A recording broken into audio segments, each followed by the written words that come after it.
Nerdrotic.com.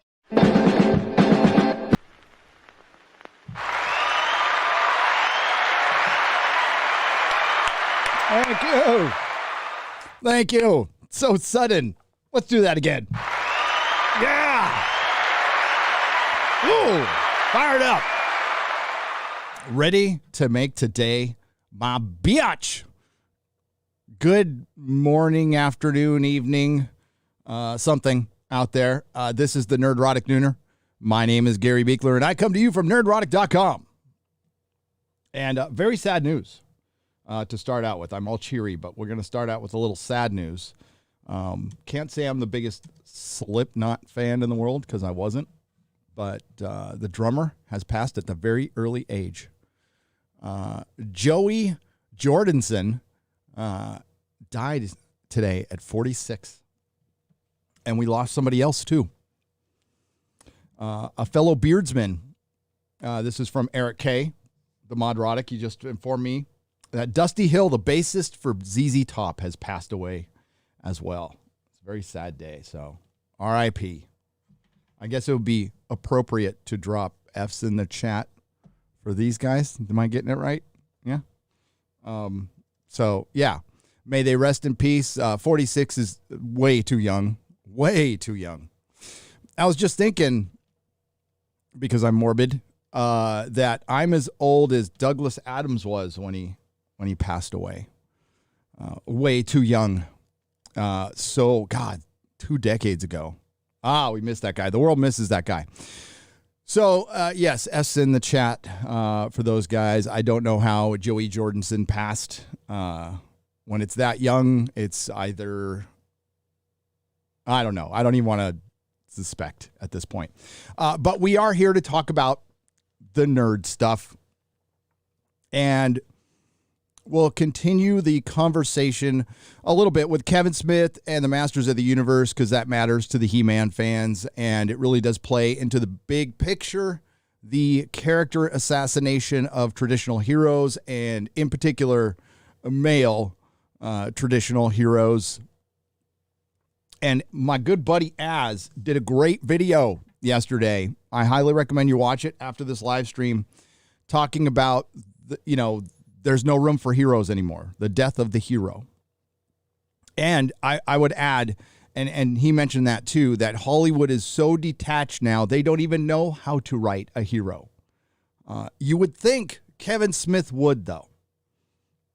But it's my belief that Kevin Smith has been a part of the system in Hollywood much longer than he was a nerd.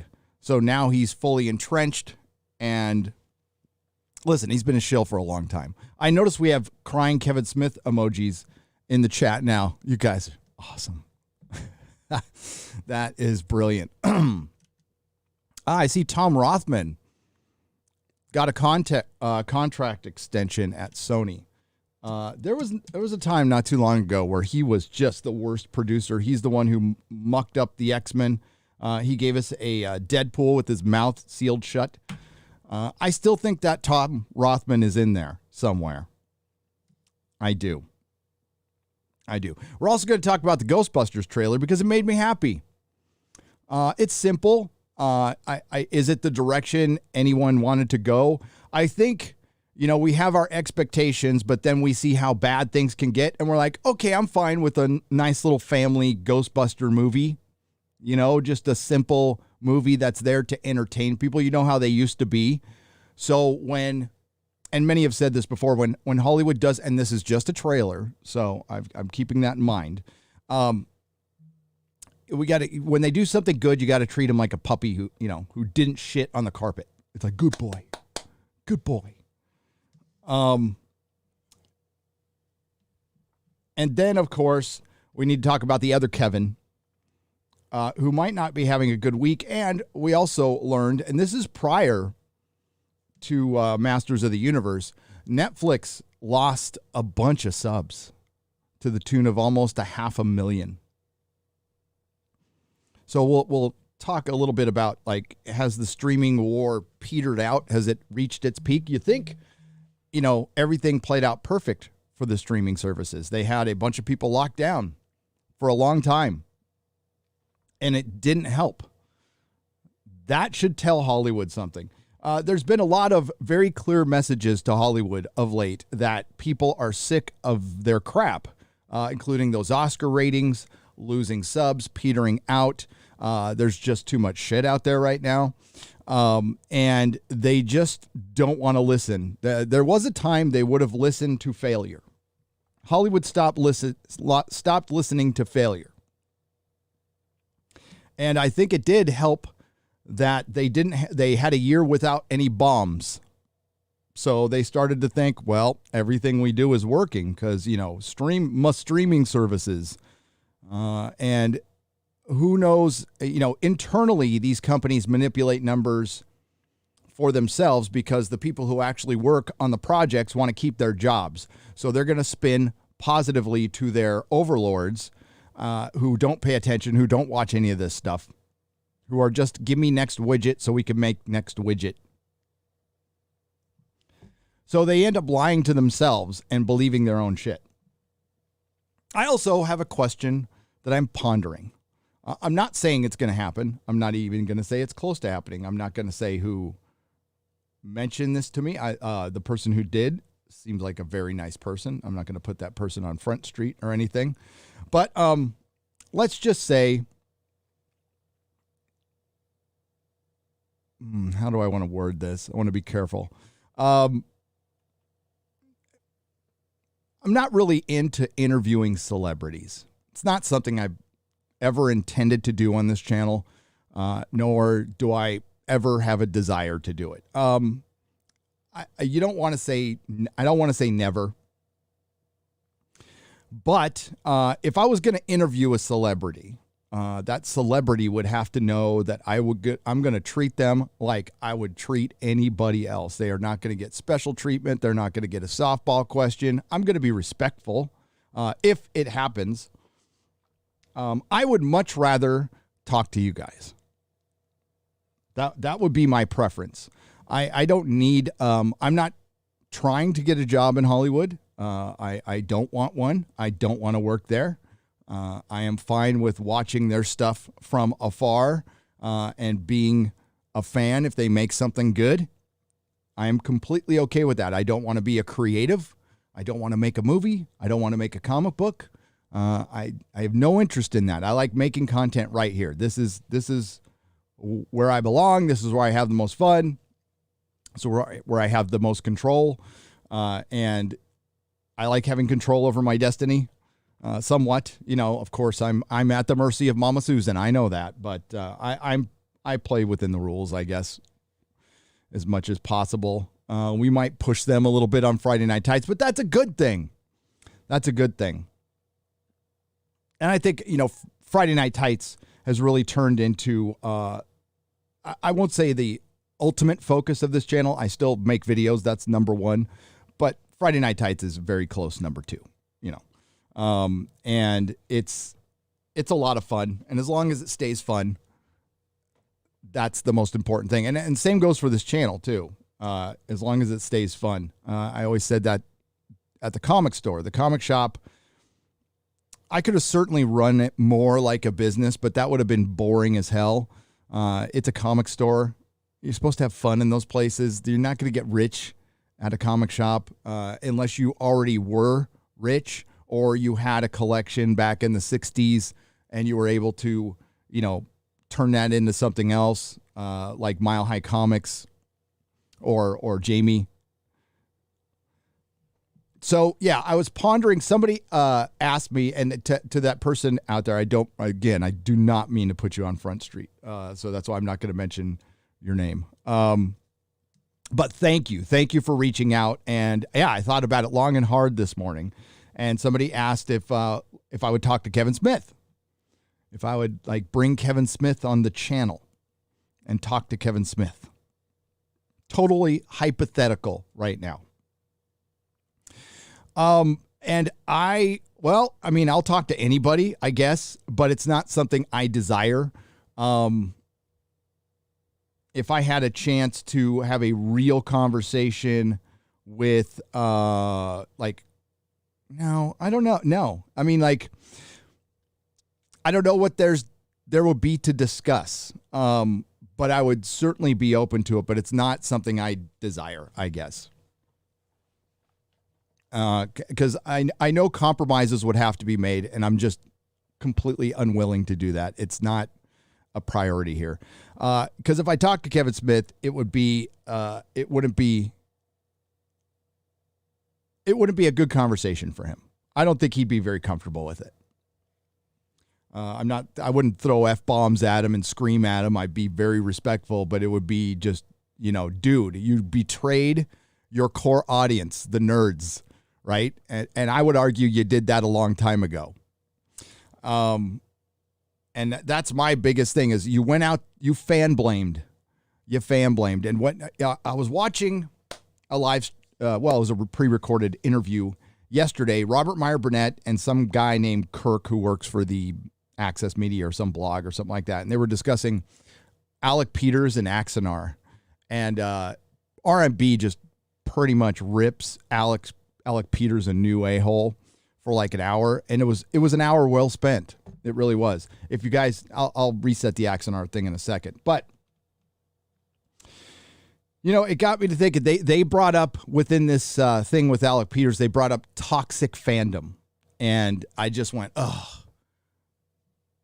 And that's where the dividing line really sits between creative and fandom. There's such a chasm in between them now because of this narrative of the toxic fandom, which is let's conflate some horrible people on Twitter with the rest of the fandom so we can just broadly generalize them and call them toxic fandom so we don't have to have a conversation, so we don't have to argue. We can just say they're toxic. If they have criticism about anything, they're toxic. It doesn't matter if, hey, Kevin, I used to be a fan of yours, and this is just a hypothetical. I used to be a fan of yours, but I really don't like what you did with Tila, and mixing that in with F you, dude, I hope you die, which that isn't criticism.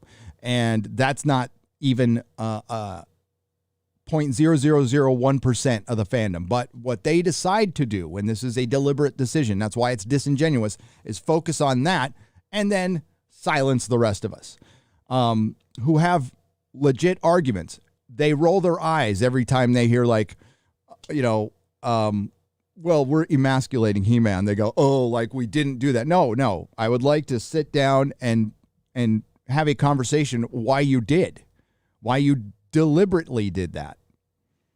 I have no context for the show. I watched the first episode and the last episode, and that's exactly what you did. You sidelined the muscly male character for a muscly female character. And it was predictable as hell. Nobody was surprised about this, Kevin. No. They were just like, oh my God, they actually did it again. They did it again. They are, Westworld. Iron Fist 2. I mean, they were doing it a few years ago. And when we were bringing up a few years ago, 3 years ago, we were be called sexist and misogynist. No.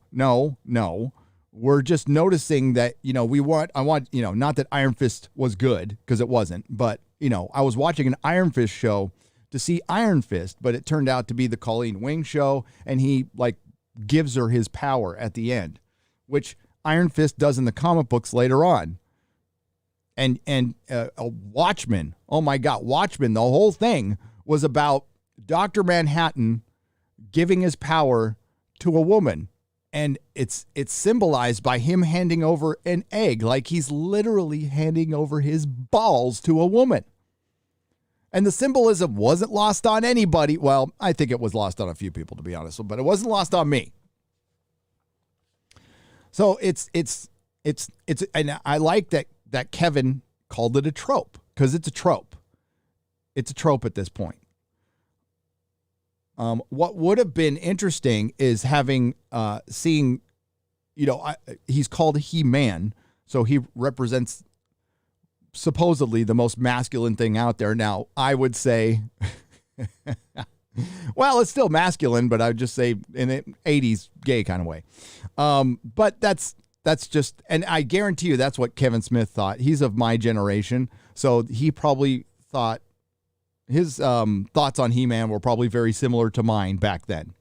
Because I was a little older when the show came out, so I wasn't going to watch a He-Man show. But I can certainly understand why the fans who are mad, the ones who respect the lore, the ones who watched every 200 episodes I heard, every episode over and over again, bought all the merchandise, the kids, or the action figures, which admittedly they're great action figures. It's these people's childhood. They're the ones that made it worth money. They're the ones that made it valuable enough for Netflix to go and buy it and then completely undo it. And yeah, to people who are new to this argument, they're like, why do they do this? And that is a great question. And I'm pretty sure I have the answer why. I have been covering it now for 3 years. There's some who have been covering it longer. But, I mean, it's the same story over and over again. Little details different here and there, but it's the same story. It's time's up, step aside, time for the ladies. And then when you bring in the ladies, you write them like dudes. You take Dolores from Westworld and you put, especially in, let's say, season 3,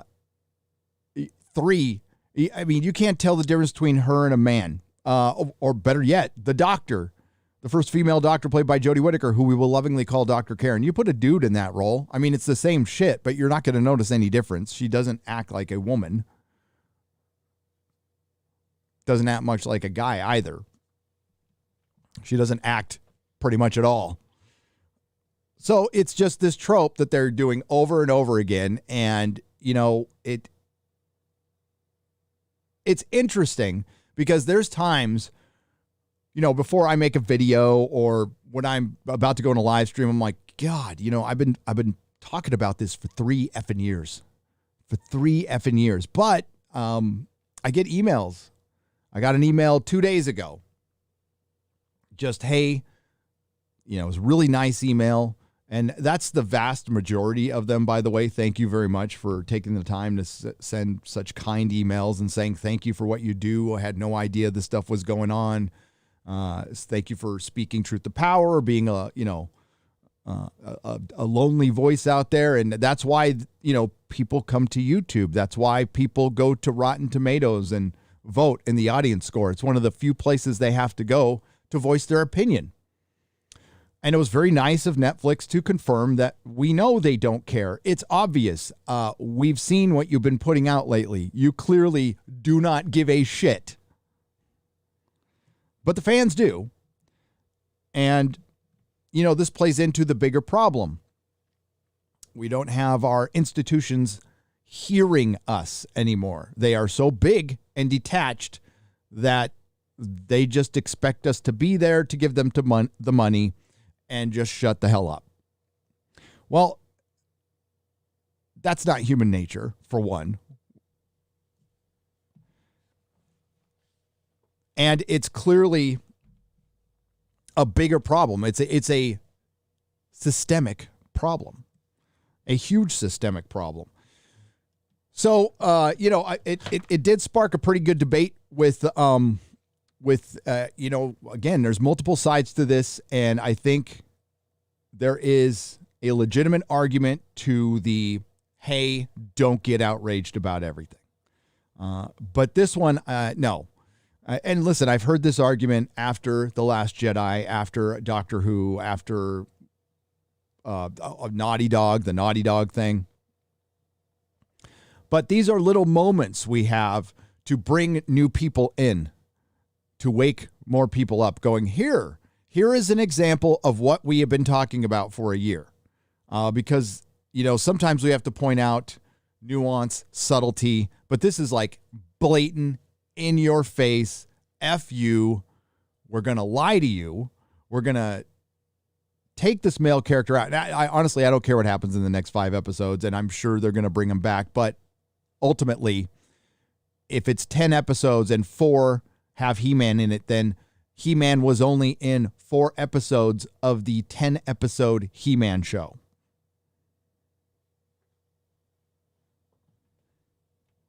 which I'm not going to watch. And after this, I mean, I'm done talking about it. But if Kevin Smith wants to resurrect his career, his whole career was based on calling Hollywood out. And then he got a job, and then he became part of the system. And like I said earlier, he's been part of that system longer than he was that guy calling him out. He probably sees himself as a grown-up now.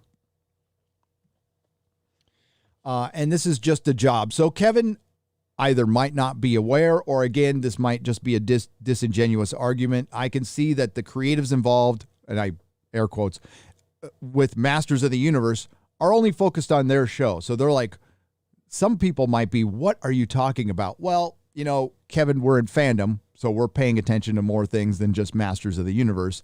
And it's one thing piled on top of another, over and over and over again. And as I said yesterday in Friday Night Tights, Loki is the same story. It's the same story as He-Man.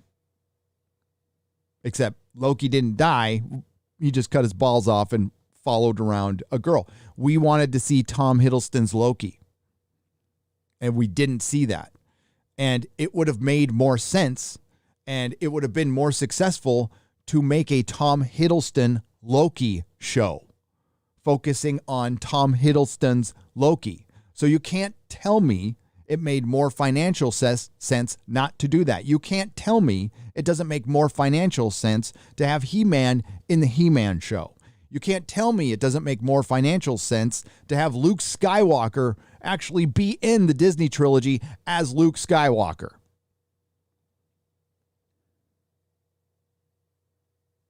I still hear people defending Jar Jar Abrams, and that shit needs to stop, okay? I maybe it's partially based on he somewhat had a plan, supposedly, for episode 8. That's never, ever been confirmed. That news came out post episode 8, so it could have been revisionist history by an Abrams fan, Abrams himself, Disney, Kennedy, again, a troll on Reddit. Who fucking knows? We don't know. All I know is what I've seen. All I can do is report on what I've seen. And what I saw Jar Jar Abrams do was as bad, if not worse, than Jar Jar Abrams because Rian Johnson, because he set the stage. Rian Johnson was just being a good little cog in the machine. He did his share of damage, but Jar Jar Abrams set the stage. And we cannot undersell that the death of Han Solo was just as bad as Luke. The character assassination of Luke. They're both bad, and they didn't put them in a scene together. They clickbaited everybody. They lied to everyone. There was a promise.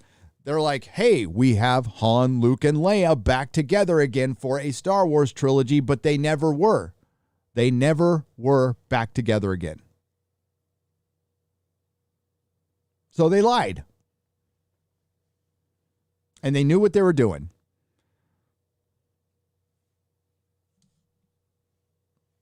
So no, Jar Jar Abrams does not get off easy with me.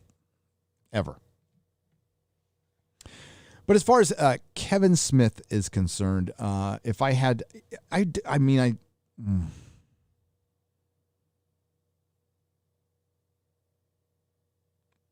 don't have the desire. I just, what are we going to argue? We're going to sit there and argue. He's going to have his side. I'm going to have my side. I doubt I'm going to change his mind. And he is most definitely not going to change mine. Because all Kevin's going to know is, I'm going to sit down and talk to Toxic Fan on YouTube channel. He doesn't know my life experiences. Kevin's a pretty open guy with people. And that's what endeared him to his fan base. And I've, followed him. I've never been the biggest fan. I didn't hate the guy. I followed his work, and I was into some of it. Wasn't into all of it. I think I liked Chasing Amy at the time. If you go back and watch it, it's unwatchable. Jay and Silent Bob Strike Back. I like that movie. I thought that was probably my favorite. But no, I don't know what it would accomplish. I'm open to anything, I guess, but it's not something I have a desire to do. I'm not here to interview creatives unless they really want to be a part of the change. Then I'm interested. You know, if it's somebody like Gina Carano who stood up for something, hell yeah, then I'm interested. I think, you know, hopefully, well, someday we're all going to have to sit down and come to an understanding, as the doctor says. Eventually, we're all going to have to just sit down and talk. I don't know if we're at that stage yet, because Hollywood really played into a lot of the divisiveness in this country. And I haven't heard a lot of, I haven't heard anyone say they were sorry about that, or that they felt like they did anything wrong. As I've said on this channel a lot, Hollywood, they manipulate. That's what they do. That's their job. Their job is to manipulate you, manipulate me into believing a story and manipulating our feelings. And they have been able to pull off the biggest lie of them all, which is it's our fault. It's our fault. Everything they've done is our fault. Audiences weren't ready for this. Audiences weren't ready for that. It's our fault they didn't hire any black leads. It's our fault that there isn't enough alphabet representation. It's our fault when Kevin Smith makes a bad decision. I'm not saying it's bots, but it's bots. But it's totally legit for critics who get paid and get access to flood He-Man with a bunch of positive reviews. No offense, He-Man fans, but it's He-Man. 10 years ago, critics wouldn't even have touched it.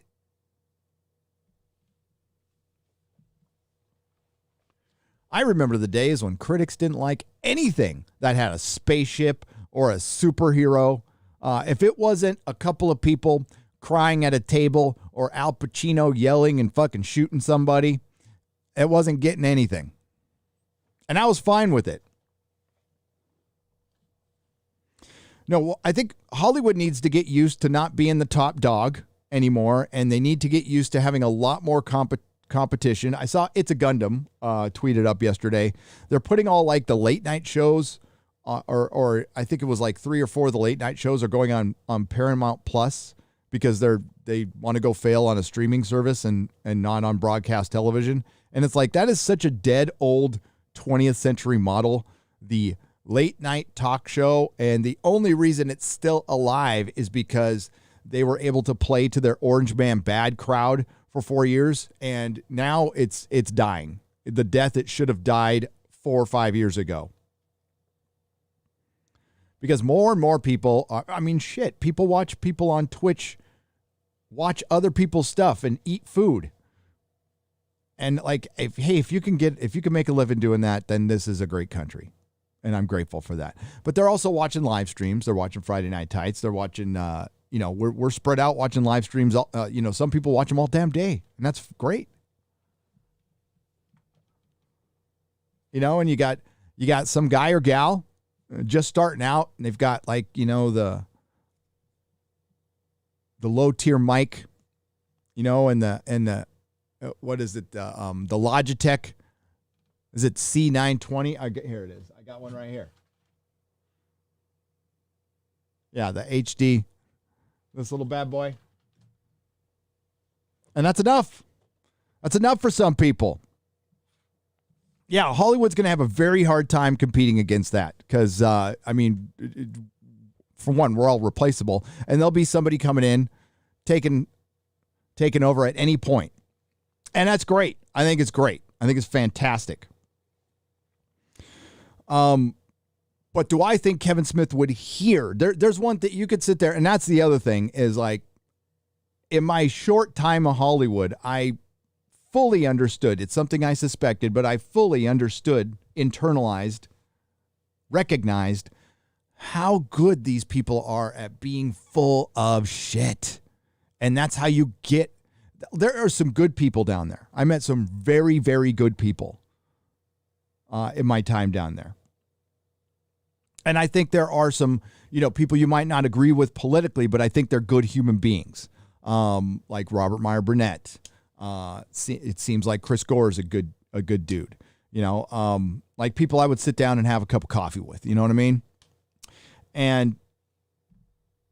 But there's also like 1,000 Jar Jar Abrams who will sit there and smile at you and tell you everything or pretend they understand, and then they'll go off and do, plunge that dagger in your back. That's how I see Kevin. I think Kevin is just another Hollywood douche. I could be wrong, but the way he acted over the last week, over the last couple of days, and it was fucking predictable. I said on Friday Night Tights, I said this is going to get more life than it needs to because he's going to go out and say something stupid because he's thin-skinned.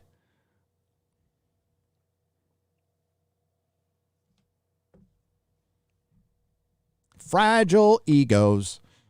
So I don't think Kevin Smith would hear, and that's the important part. It's something I learned in marriage counseling. There's listening and then there's hearing what people are saying, which means I don't even have to agree with this, but I hear that this is bothering this person. Like this is serious with this person, and I shouldn't blow it off. Whether I believe it or not, this is a serious issue with this person that I should at least, especially if it's your wife, you should at least take the time to take seriously. But I think things are so fucking divided right now that everybody's just on their sides, and we're in fight mode right now. And that's something you need to be in sometimes. You do. It's like, you know what? I've got time for love and understanding, but right now the piling on is getting so bad. We need a little shouting. We need a little fuck knowing. I don't know if that's a thing. I just made it a thing. But we need somebody saying, fuck no, stop.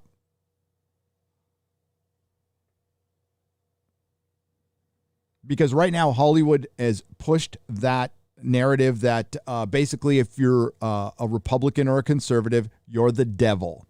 You are the devil.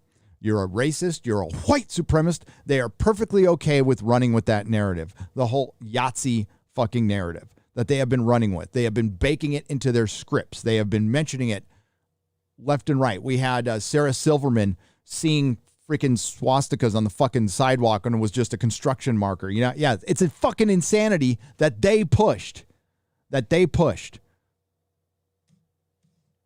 So how do you walk that back? Well, you have to. It's not something you can just ignore and go, oh, it was just politics. It was just the time. We're never going to address it. No. Hollywood has pissed off a large portion of this country.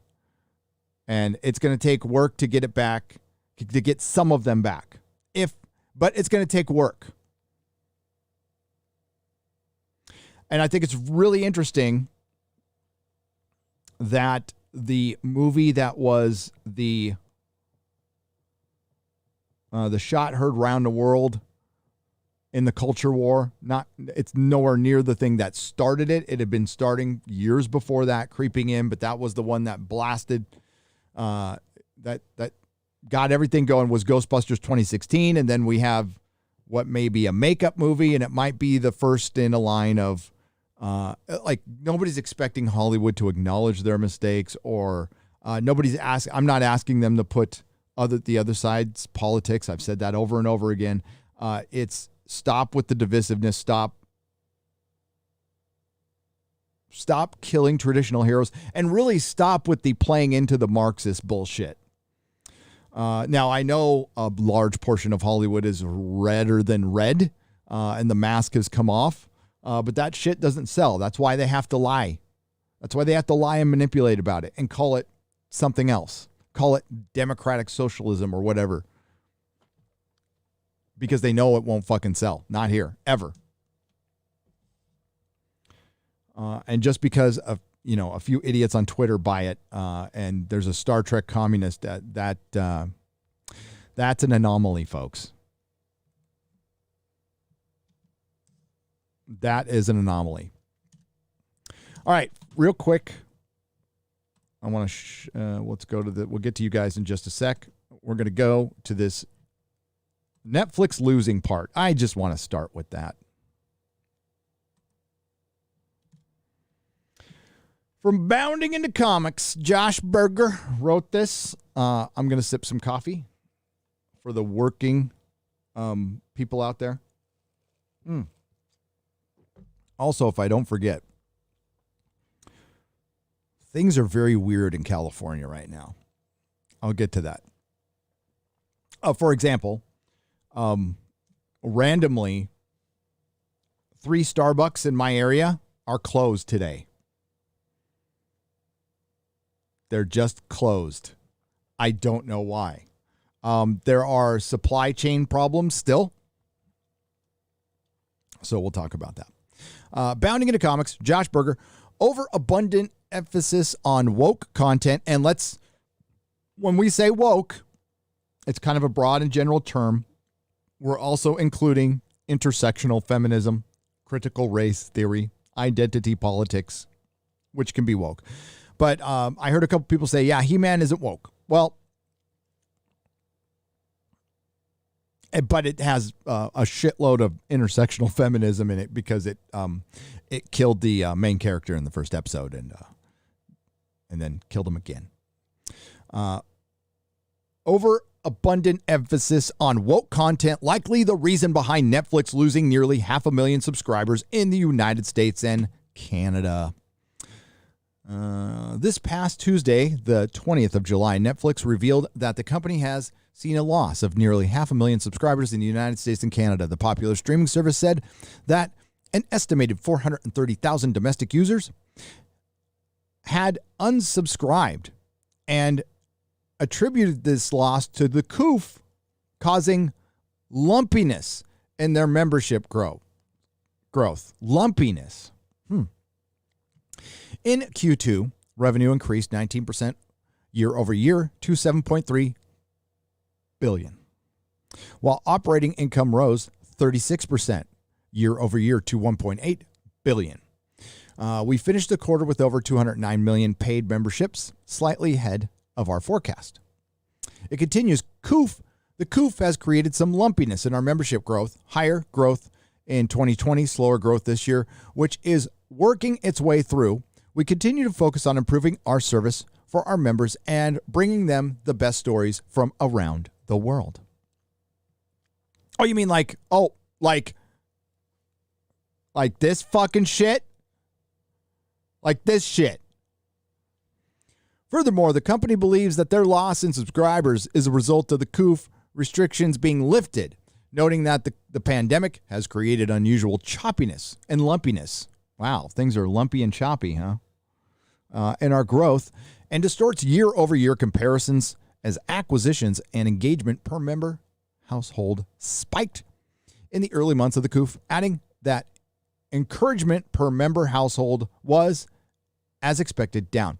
Yeah, you see, because the system, which is Netflix, your local government, they all want you being a little blob sitting at your home, sitting at your house, watching their streaming services. And they're willing to pay you just enough to pay for the streaming services and cup of soup. While Netflix may, by the way, while vilifying your fellow citizen, shaming them for not believing in something or questioning the system or wanting to just go out and earn their own living.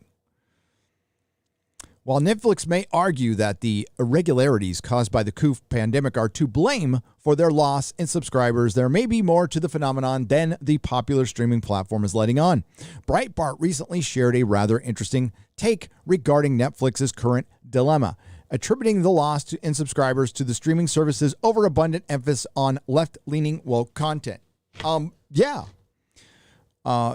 goes for all of Hollywood. Hollywood just spent the last 4 years telling half the country to fuck off. I think a lot of them did. What a surprise.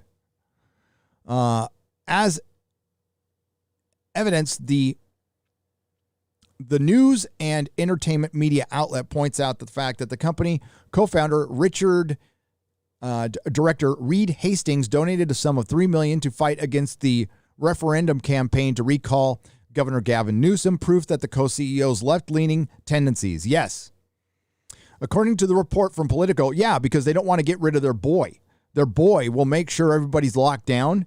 And you heard it right there. The company grew when the state was locked down. It is financially beneficial for Netflix to support somebody who's going to lock the citizens down.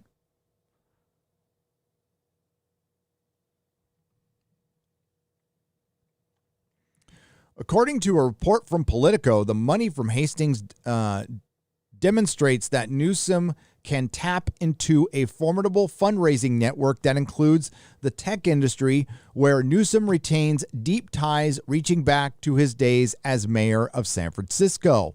Why do you think he's the governor in the first place? There was a time when if you had San Francisco next to your name, California wasn't voting you in for shit.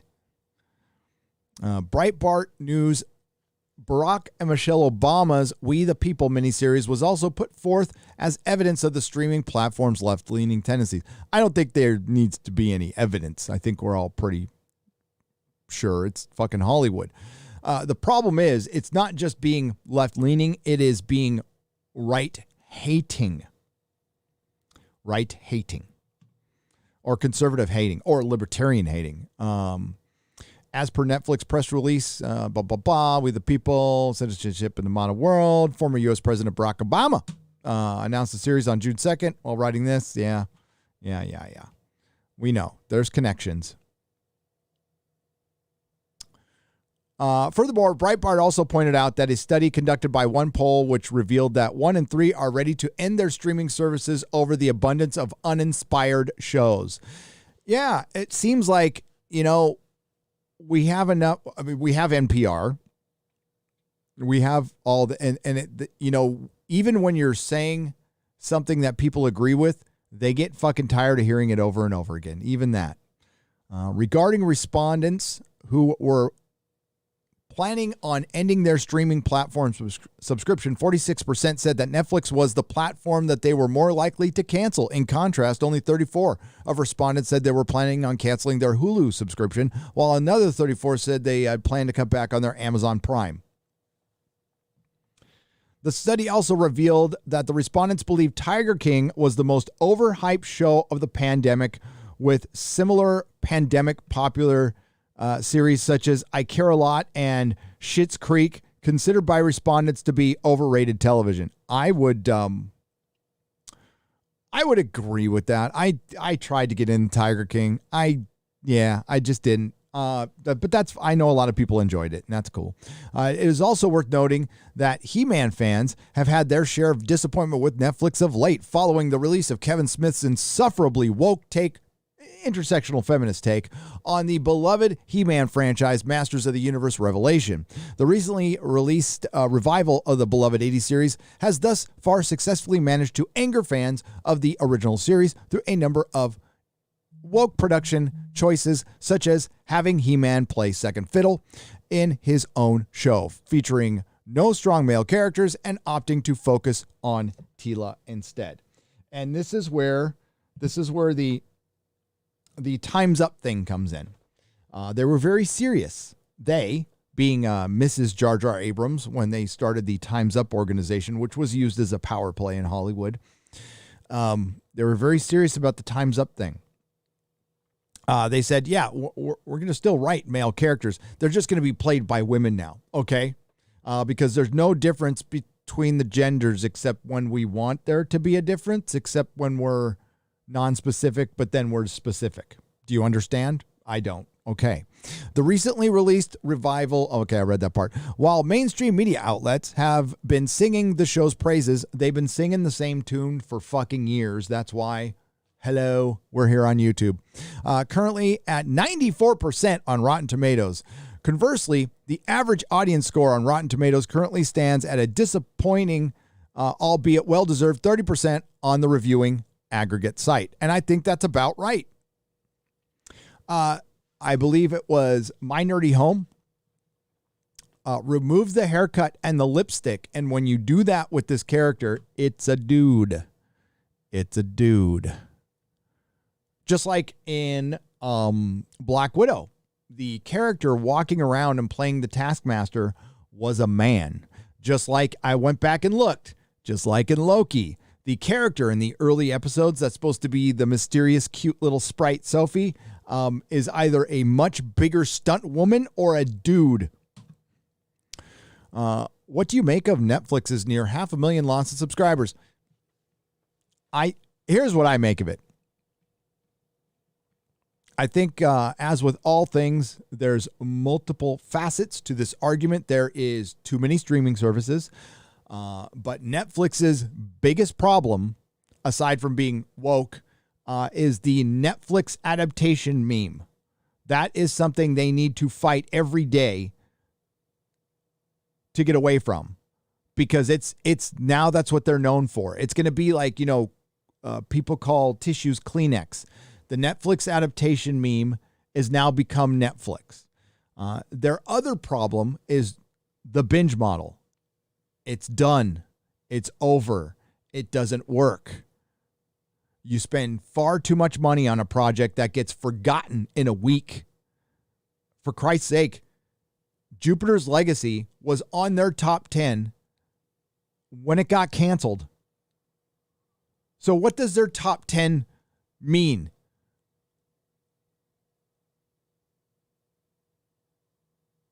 So there's something they knew about it. I'm not sure. There's also a concerted effort to not cast white male leads and male leads of any significance,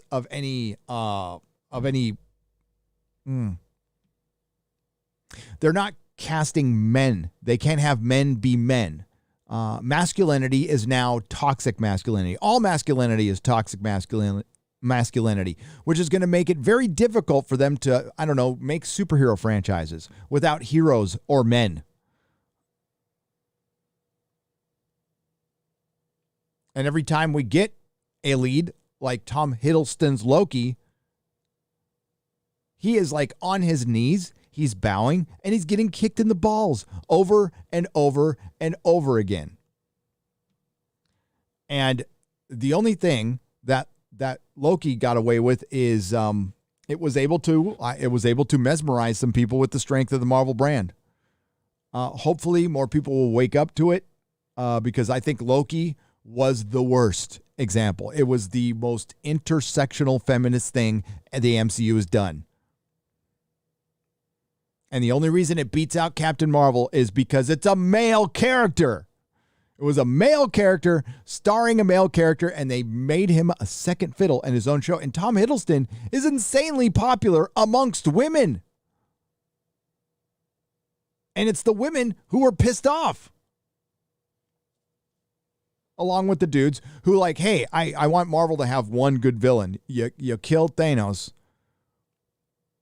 And there was always that potential that Loki could betray because he's the god of mischief. And there was so much potential, and they just undid it all. I fuck Netflix because of cuties.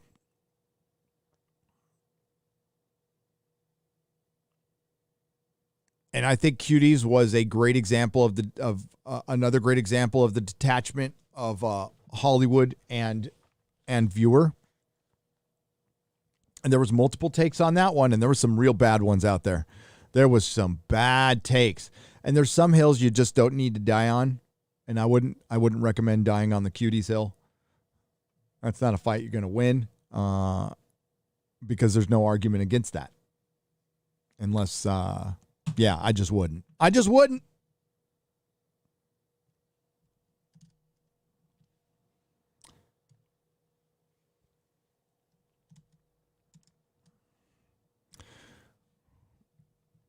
Look at all these beautiful people here. What's up, Bastard? And just another red shirt, and Heritage Media, and Venom 6848, and Eric K, and Jens Anderson, and Tox Fox. I like that name. I do. Your pride flag is, I don't even know what that says, but it's probably not nice. RJ Oldenburg, Frozenborg, Ancient Treepers, Mapaita. I didn't read that right. L Smoozer Proven 22 times. Hard work. Slacker 2386. And Gumshoe. Welcome to the Nerdrotic Nooner, everyone. We got a $50 super chat from Christopher Wayne. Says, hey, Gary, a lot is being said questioning Smith being a He-Man fan. Why? Maybe I am off here, but Smith doesn't need to be a fan. He should approach the work like Harv Bennett and Nick Meyer did with Star Trek. Anything less is disrespectful all around. Yeah, it's not, Christopher. It's not the fact that he wasn't a fan. That actually doesn't matter. It's the fact that he said he was a great big He-Man fan, and then people caught him in a lie. So what Kevin probably should have said was, I didn't used to be a He-Man fan. I'm a He-Man fan now. But he was caught in a lie before the other lie and the other lie. I mean, there's just multiple lies here. So the what people have a problem with is Kevin Smith lying. It's not he's not a fan necessarily. And that's what he tried to conflate on the live stream. He said Netflix doesn't care about that. It's like, that wasn't the point, dude. The point was you lied. The point was you lied. You lied about Clownfish. You lied about this. And then you lied about He-Man not being in the He-Man show. So it's not a good look. But no, like Christopher, no, you do not have to be a fan of something, but you need to respect it. You need to respect it. Yeah, the Harv Bennett story is he didn't know shit about Star Trek, but you know what he did?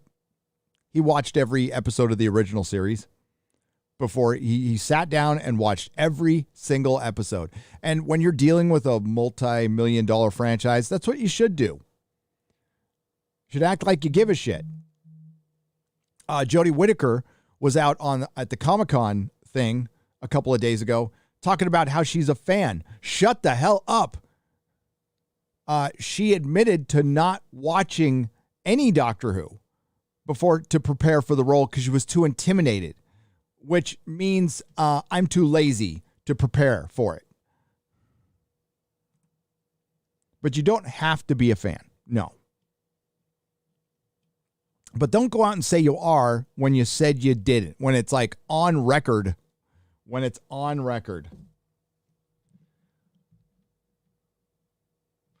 I think Kevin Smith is absolutely playing this up to help promote Clerks 3.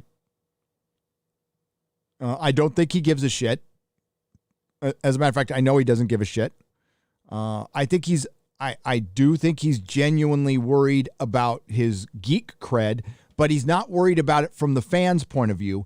He's worried that he won't be able to use it in Hollywood anymore to get any more work, because that's pretty much how he gets his work, folks. It's not off his amazing writing skills. Now, I will freely admit that he has written some very good comic books. Very, very good comic books. Some okay ones, but like Daredevil and Green Arrow in particular were really good. But he hasn't written any spectacular movies, in my opinion. He's written Kevin Smith movies, which are fine for Kevin Smith fans, but they're not particularly good movies. He has a certain way with dialogue that's okay, but his pacing is awful. And yeah, if you have your tongue firmly planted in cheek, you can enjoy a Kevin Smith movie, but I don't think he's capable of making, well, it's been proven, of something else. Again,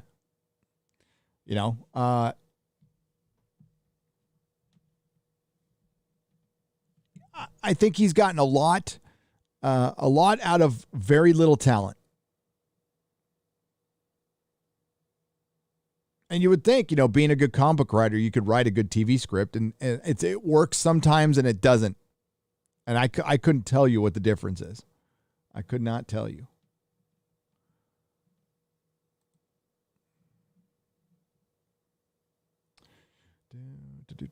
We got Hollywood won't apologize until they lose movie options. Or, yeah, like the guy who was behind Ghostbusters 2016. Yeah, King KDI, thank you for the $3 on the donation side. not until they fall flat on their face. Nothing is going to change. Absolutely nothing. And even then, they'll find a different way, or, at least Tim Miller. I got to give Tim Miller some respect. After he fell flat in his face with Dark Fate, he at least admitted that it was his hubris. I'm like, okay, I can respect that.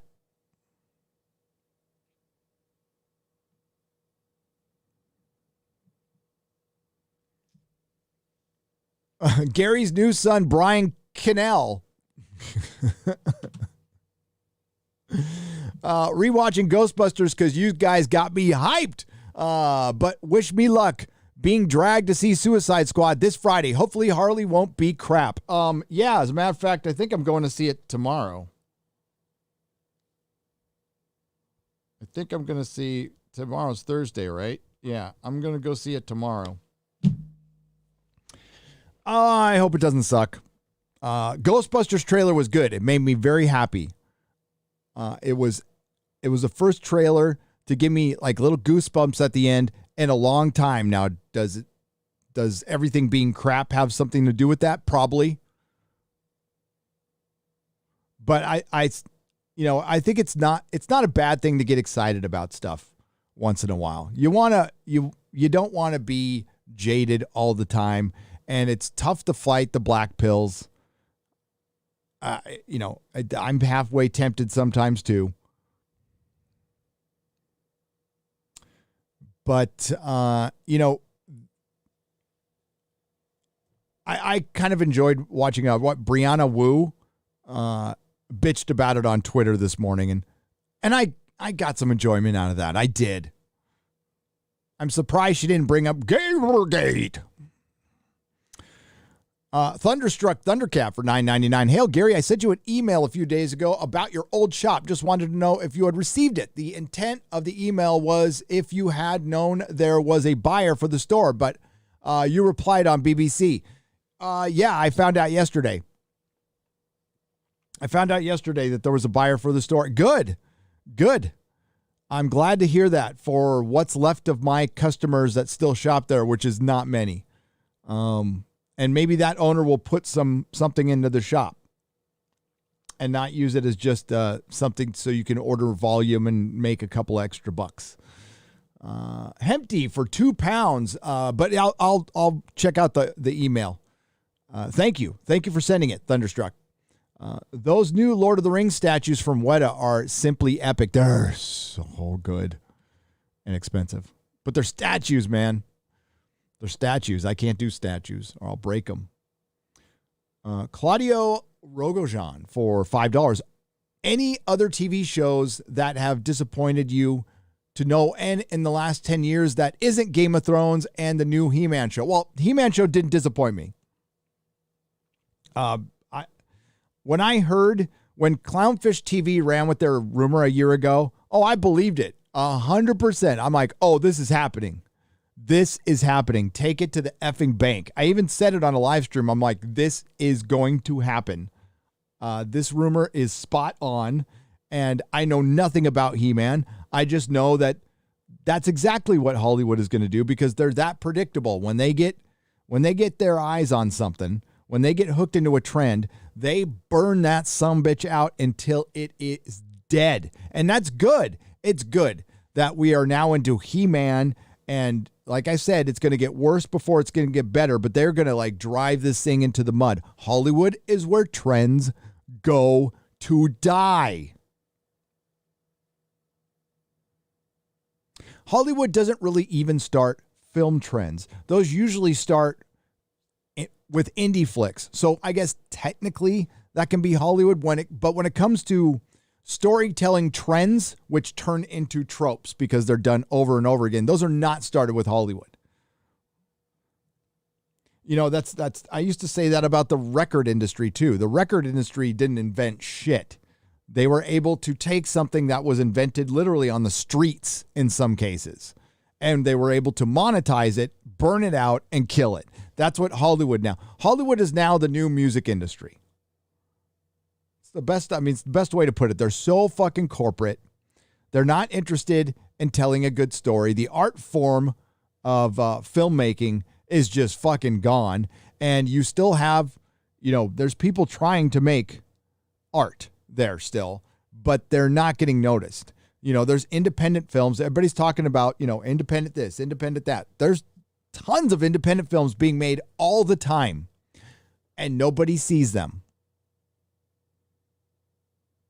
Because independent film, everything independent is going to have to reinvent themselves, and they're going to have to find a way around the Hollywood distribution method. They're going to have to find a different way to get to you and me because none of us are seeing it. There's no word of mouth. And without word of mouth, then you can have the greatest independent film of all time that nobody saw. So it's up to the independent filmmakers and independent artists everywhere. You got to figure out a way to get it to us outside of normal distribution methods, because the distribution methods are still controlled by the corporations. And quite frankly, the only way right now is right here. If you're making an independent film, you best have a YouTube channel, and you best be talking about it all the time. And hopefully you can get a crowd to watch. Same method that was done with the independent comics. But here's the trick. Here's the trick. Once you get the crowd, once you get the community, how do you keep them there? How do you keep them there beyond the movie, right? Because it can't just be the movie anymore. It's got to be the movie and the fellowship. I don't use the word community. Fuck that word. The fellowship. How do you, I don't have an answer for that. Because once you get the fellowship there, then you got to make the movie. And then you got to still make your YouTube stuff. That's why I'm fine with just the YouTube stuff. I need some more coffee. But back to Ghostbusters. Could that be a sign of things turning around? Yes. If Ghostbusters is just if it's like Stranger Things first season, and I mean in tone, I mean just like this cool little story, a little throwback. It doesn't need to be this big epic story. I am fine. Brianna Wu was bitching about kids Ghostbusters, and yeah, I'm not crazy about watching kids Ghostbusters, but I think it's going to be family Ghostbusters, which, I wouldn't have gone that route, but it could work. I could see it work as one singular small story. I don't see this becoming a franchise, but this being a little topper, hey, we're making a little Ghostbusters movie. We're going to bring back for one, without Harold Ramis being there, now you're going to have to pass the torch. But that brings up the question, who do you pass the torch to? I think there could have been a point a few years ago where you could have passed it to, I think Paul Rudd's a good choice. I can't think of many, even Vince Vaughn, Paul Rudd, Vince Vaughn. But you remember the comedies of the early 2000s and the mid 2000s, Old School, Dodgeball. There was a good run of comedies there. If you would have passed the torch then, it might have worked. Zach Galifianakis, Ben Stiller, fucking Vince Vaughn, and Paul Rudd. That would have been, it's not going to be as good as the original, but that would have been doable. And I'm just pulling these names out of my ass. You could probably think of somebody else. But now, even outside of Vince Vaughn and Paul Rudd, those comedians have had their day, right? And comedy's been dead in Hollywood for quite some time.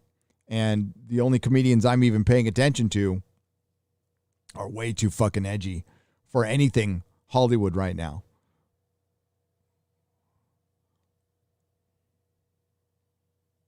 But thank you, Claudio Rogojan. A lot of TV shows have disappointed me. Loki disappointed me. Falcon and Winter Soldier disappointed me. WandaVision disappointed me. All three of those shows should have been good. And it was the agenda that derailed all three. And, well, people go, no, it was the writing. Well, what led to the decision to hire those writers? Political agenda. So it begins and ends with that. They're not hiring on merit right now. They're virtue signaling hire, and they're hiring for so it's still the same bullshit that they were doing before. They don't have to pay as much because they're getting a writer who it makes the producers, it makes Kevin Feige look really good, hiring Bert and Bertie to direct fucking Hawkeye.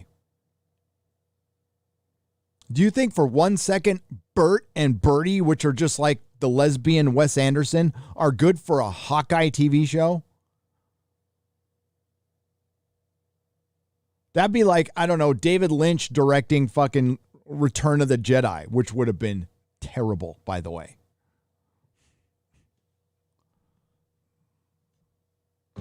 And yes, he was approached.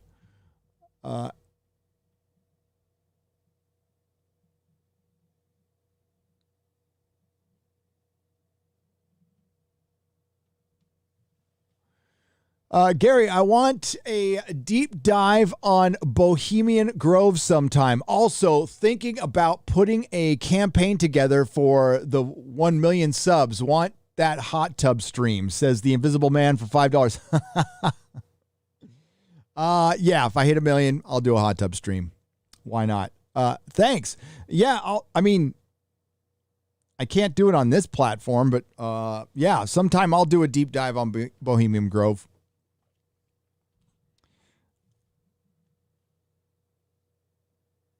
Bohemian Grove was something I thought was utter bullshit, and then until I found out it wasn't.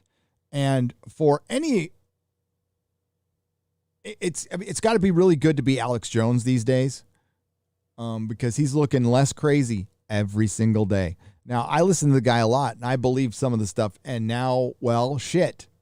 But he's the guy who got the video of Bohemian Grove, of the mock child sacrifices to Moloch, the giant owl that's supposed to be a bull or something. I don't know. And it's all like,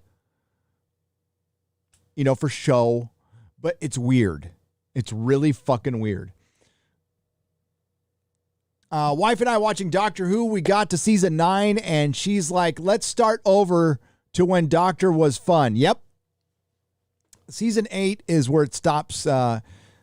There's now just as much bad Doctor Who as there is good Doctor Who.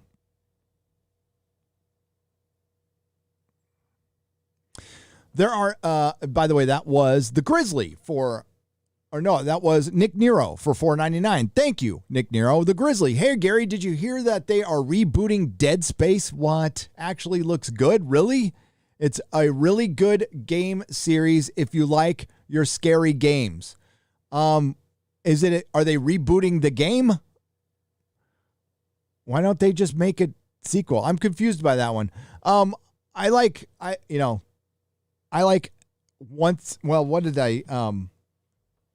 BioShock. I liked BioShock for its aesthetics, but I can't say I'm like into scary games. I mean, I like some games. The Ghostbusters game, thought that was fucking rad. Love the Ghostbusters game. No, you know what I dug up? I dug up my DVD so I could watch the Ghostbusters MST3K commentary that they did on a special edition DVD many moons ago with Harold Ramis. That was cool. Cry Vin Smith now, says Cody Duff for $2. Cry Vin. There you go. There are enough, this is Nerd Immunity for $4.99. There are enough normie consumers that don't even know they're consuming intersectional race-baiting pop culture. Us legacy fans are an inconvenience. Yes, we are. Yes, we are. And no, they don't. No, they don't. After watching Loki, no, they don't. But I was very, it was as people watched Loki, though, more people came to our side. I was getting a lot of criticism in the first episode, but again, we fight headcanon with the MCU. People are, well, in the comics, yeah, in the comics doesn't mean shit to Kevin Feige, or Kevin Smith. And I did a video about 2 weeks ago pointing out that Kevin Feige didn't read comic books. That was a lie. That was a manipulation. That was a performance that he put on. He made it look like, golly gee shucks, I'm one of you guys. I was a big Marvel fan. But when he went on the Star Wars show, he said, nah, I didn't read the comic books when I was a kid. I watched the cartoons. I had the pajamas, but I didn't read the comic books. There are only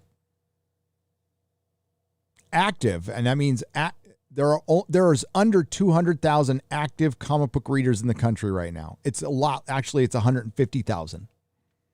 In a country of 333 million people, there is only 150,000 people who can be considered active comic book readers. And that's purchasers.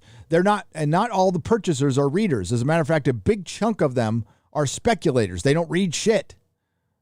So there's very few people actually reading the comic books.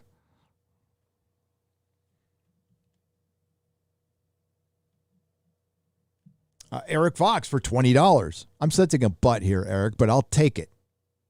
Love your wit and commentary, man. If you want a cure for He-Man, I recommend Castlevania. Oh, I've watched Castlevania. 4 seasons of insane animation, great writing, and shocker, actually well-written, diverse characters. I felt like Castlevania was going a little intersectional there. I didn't watch the 4th season, so I still got to watch the 4th season, but I love the first 2 seasons, and Warren Ellis wrote it, and then they fired him. But I like Castlevania. I did. I reviewed it on this channel. Thank you. Thank you, Eric Fox. I appreciate that. I was sensing a butt, but I was wrong. DPP 1621 for 10 pounds. Hey, Nerdrotic, sorry I'm late for this. Don't ever be late again. But aren't you slightly concerned for the Ghostbusters Afterlife trailer? Was cock-a-block full of MacGuffins? Love from London. Nah, I think if done right, I think we need fan service. I think fan service is extremely important right now. So, yes, after Sony wants Ghostbusters to be a franchise, and I think a reset movie is exactly what they need. And there's a lot of ways they can go. But first, they need to fix the franchise. And I think that's a very smart way to go. So what do? You make a movie that isn't as expensive, but you get the right people. And I think the story, listen, Ivan Reitman's son directing the movie, that's a fucking good story. How could you not like that story? Father passes the movie to his son. I want it to be good. And I want it to be good for all the right reasons, just because it's a good, simple story. Am I worried? I fully expect garbage from Hollywood right now. As a matter of fact, I'm about to watch a James Gunn movie. And as far as I'm concerned, James Gunn was superheroes. He directed one of the best superhero movies and sci-fi movies of the last 20 years, Guardians of the Galaxy. Guardians 2 wasn't so good, but it was still well made, right? I think Suicide Squad is perfect for the guy if done right. And I'm expecting this to not be very good.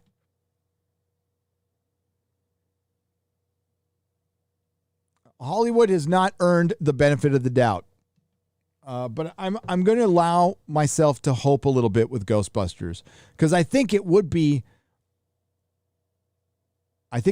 good that the one thing that begins, the one thing that's the beginning of the end of the woke era of Hollywood would be the thing that started it. It sounds like a good story, but quite often life does not happen that way. Doesn't play out that way. Would you have liked to have seen more of Christopher Eccleston as the Doctor, considering he was only in 13 episodes? Yes, I thought he was a great Doctor. I thought he put in the single best performance. It's a bummer that he left early. It's a bummer that he didn't come back to the 50th anniversary. But that's life. That's life. Yes, I would have liked to have seen more, but not now. Not with Chris Chibnall. I'm sure he'll be back for the 60th anniversary. I'm not so sure Peter Capaldi will be back. Sean the Movie Man, 71 for $5. That the fact that Johnny Depp was publicly fired from Warner Brothers while Amber Heard kept her job shows that they practice this awful agenda they're pushing. Yep. Oh yeah. The only reason they're not firing Amber Heard is because she's part of the alphabet community. The same reason they didn't fire Ezra Miller, who strangled a pregnant woman and pushed her on video. And they're putting Michael Keaton in his movie because they want people to watch it.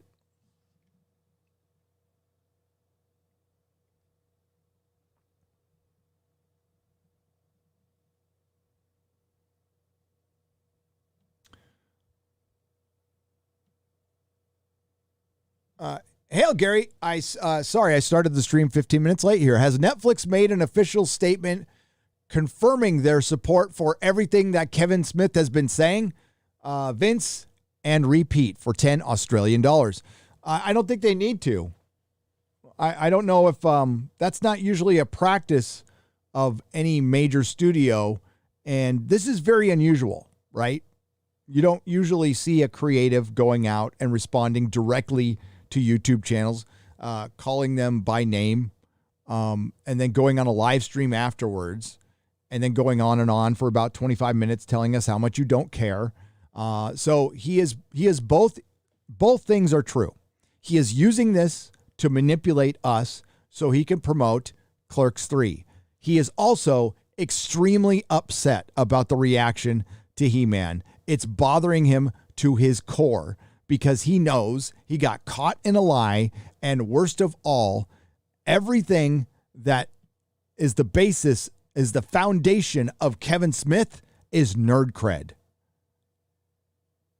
Kevin Smith is the nerd, and still, not to you and I, but to Hollywood, he is the go-to nerd. To me, Kevin Smith was Big Bang Theory before Big Bang Theory. Kevin Smith is normie nerd. But he still had some cred with me because of his comic book writing. That's where, I like Clerks. Everybody liked Clerks because, a lot of people, we Gen Xers, most of us worked retail. Like, that's the only job we could get. It was a good summer job. There was stores everywhere. There was malls everywhere. It was this thing called retail. So most Gen Xers at some point in their life worked retail. So Clerks spoke directly to us. And that's how he kind of hooked in. And he also would talk about Marvel Comics and his stuff and Star Wars when nobody else would talk about it. So pop culture references didn't used to be a thing. And when they showed up, it was cool. That's why Quentin Tarantino started getting nerd cred, because even when he script doctored stuff, he would throw in a Silver Surfer conversation or a comics conversation. That's how Quentin Tarantino got his nerd cred. And he rose right around the same time Kevin Smith did. Both of them, were brought to us by Harvey Weinstein. And both knew exactly what was going on, by the way.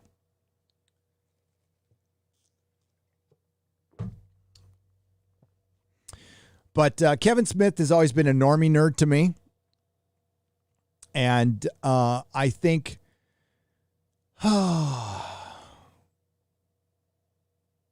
Netflix doesn't need to say anything. They'll just let this play out. I mean, they hired Kevin Smith because they thought it would add a little cred to their show. I think we need a new Expendables movie. Yes, we do. Def81 for 2. We need something like just hyper masculine. Pour one out for Dusty Hill of ZZ Top. Peppermint oil capsule for $2. I don't want to pour it out, but I'll have a sip for him. Gary, in his podcast, Smith revealed he stole the haircut from an episode of Supergirl on the CW. Check it out. Oh, I watched every minute of that podcast. The clips on my video, I clipped those out. I watched it at 2 times speed, but I watched it. He also said, what did I not put in there? That fucking idiot who came in and said, well, you know, you still have your Timothy Zahn books and you still have 200 episodes of He-Man to watch. Dude, I know that's like a smoking hot take in your head. But we've heard that before a lot. Go bamf somewhere else and work on, I don't know, adjusting your mic gain, dude. Andrew Costworth for 5 Canadian pesos. Hey, Gary, I am currently writing a script for 70 minutes of animation, but I'm confused. Should I take my ideas to Japan or Hollywood? Is anywhere safe? Keep your ideas. I would take them to Japan if you had a choice, but I would keep your ideas, and hopefully somebody can crack the code of what I asked earlier. That somebody can figure out a way to get stuff to people without Hollywood. I was watching one of the Chris Gore videos, and he had brought up how much independent media there is out there, and there's tons of it. There's tons and tons and tons of it, but nobody's seeing it. You have to go search on Vimeo because all the money is being put into the project, and they don't have anything left to promote, and they don't have any means to promote, like really promote. So there needs to almost be a go-to aggregate. But the problem is, once you have a go-to aggregate, then it becomes too powerful and it becomes the distribution place. Look at Rotten Tomatoes. Rotten Tomatoes started out as something that people saw as legit. It's like there's critics, there's a score, and we get to vote. And for a long time, it was fine until they got an answer that they really didn't like. So they invented review bombing. Review bombing. That's the only way that explains why the critics would love something. Listen, critics would not love Captain Marvel. Captain Marvel isn't a well-made film. It's not a well-written film. It's not a well-directed film. The acting in it is very subpar, even by the professional actors outside of Brie Larson. It's not a good movie. It doesn't deserve this universal love. It was about a 65 to 70% movie. At best. From the critics. I would say 50% from the audience. But the critics running out and giving fucking the first female doctor played by Jodie Whittaker, who we will lovingly call Dr. Karen, like a 97%. That is not a well-made show. It is not a well-written show. The music is terrible. The editing is terrible. The camera work is terrible. The dialogue is awful. And it's universally loved. It's because the message is what they're fucking critiquing. And they're all about the message. And they say it in their reviews. There is multiple Doctor Who reviews that say, it's not a very good show, but female doctor, 100%. What they don't understand is, the female doctor could have won people over. The female doctor had to do what every other male doctor had to do, what every other dude has to do with other dudes. Earn respect. So this whole equality thing is bullshit, and it's always been bullshit because, listen, we all know girls want to pull their girl card sometimes. And it's like, if you want true equality, you got to, remember when you burned your bra? You got to burn your girl card. You got to burn your girl card. We won't open doors for you anymore. Okay. We won't pull the chair out for you anymore. Okay. But not every lady wants that.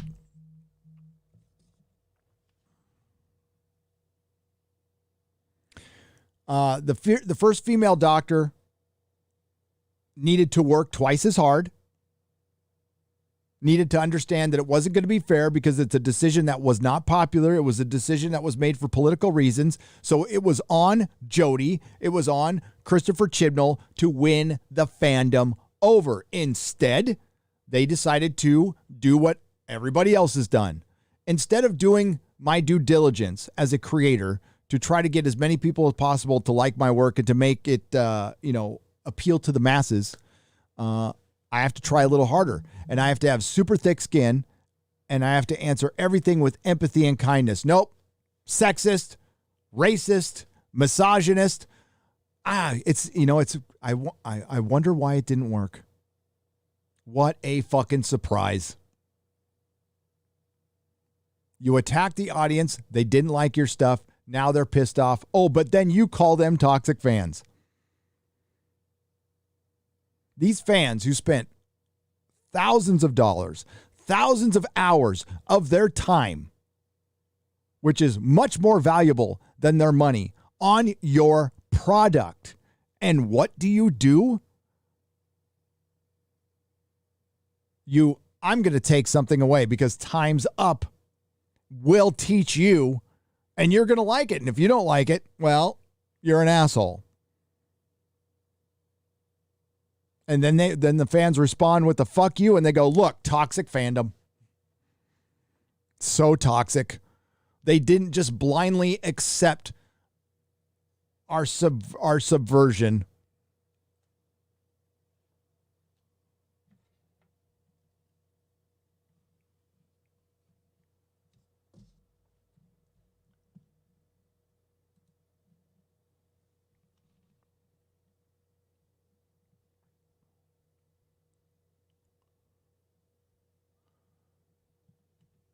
Colt Seaman for $25 says, is it time for Hollywood to die and new industry to grow in its place, made by people who love creativity and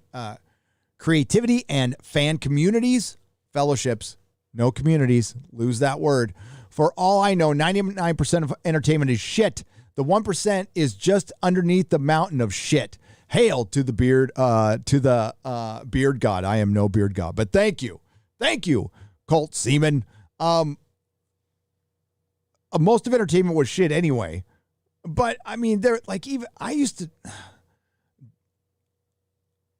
criticism I got at my comic shop was I like too much stuff, because I was fine with, I could pretty much find enjoyment in anything. And that's why it's unbelievable now, right? Because I used to be the person I could go watch a shitty movie and find a way to enjoy it. But once the veil gets lifted, once you see what is behind the decision making, that's where it gets, I'm frustrating. I'm way past frustrated. I expect it. But as far as this is just an innocent, we are simply disagreeing on one political thing. This is an agenda. This is being put in place before Kevin Smith was even involved with fucking the He-Man. I'm sure the decision to make Teela the star was made by the higher ups. I'm sure. And Kevin just signed on. Now, I believe in his live stream, he said it was his decision. It was his decision. But then a little later in the live stream, he said there was a bunch of stuff set up before I got there. You don't know what's true. I wasn't there, and it doesn't really matter. What's done is done.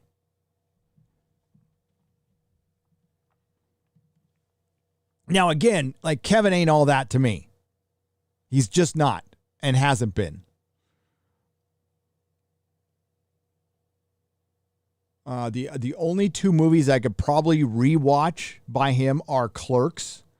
The Clerks, it's not. The Clerks cartoon was good, and Jay and Silent Bob. I didn't like, I know Jeremy's going to get mad. I didn't like Clerks 2 that much.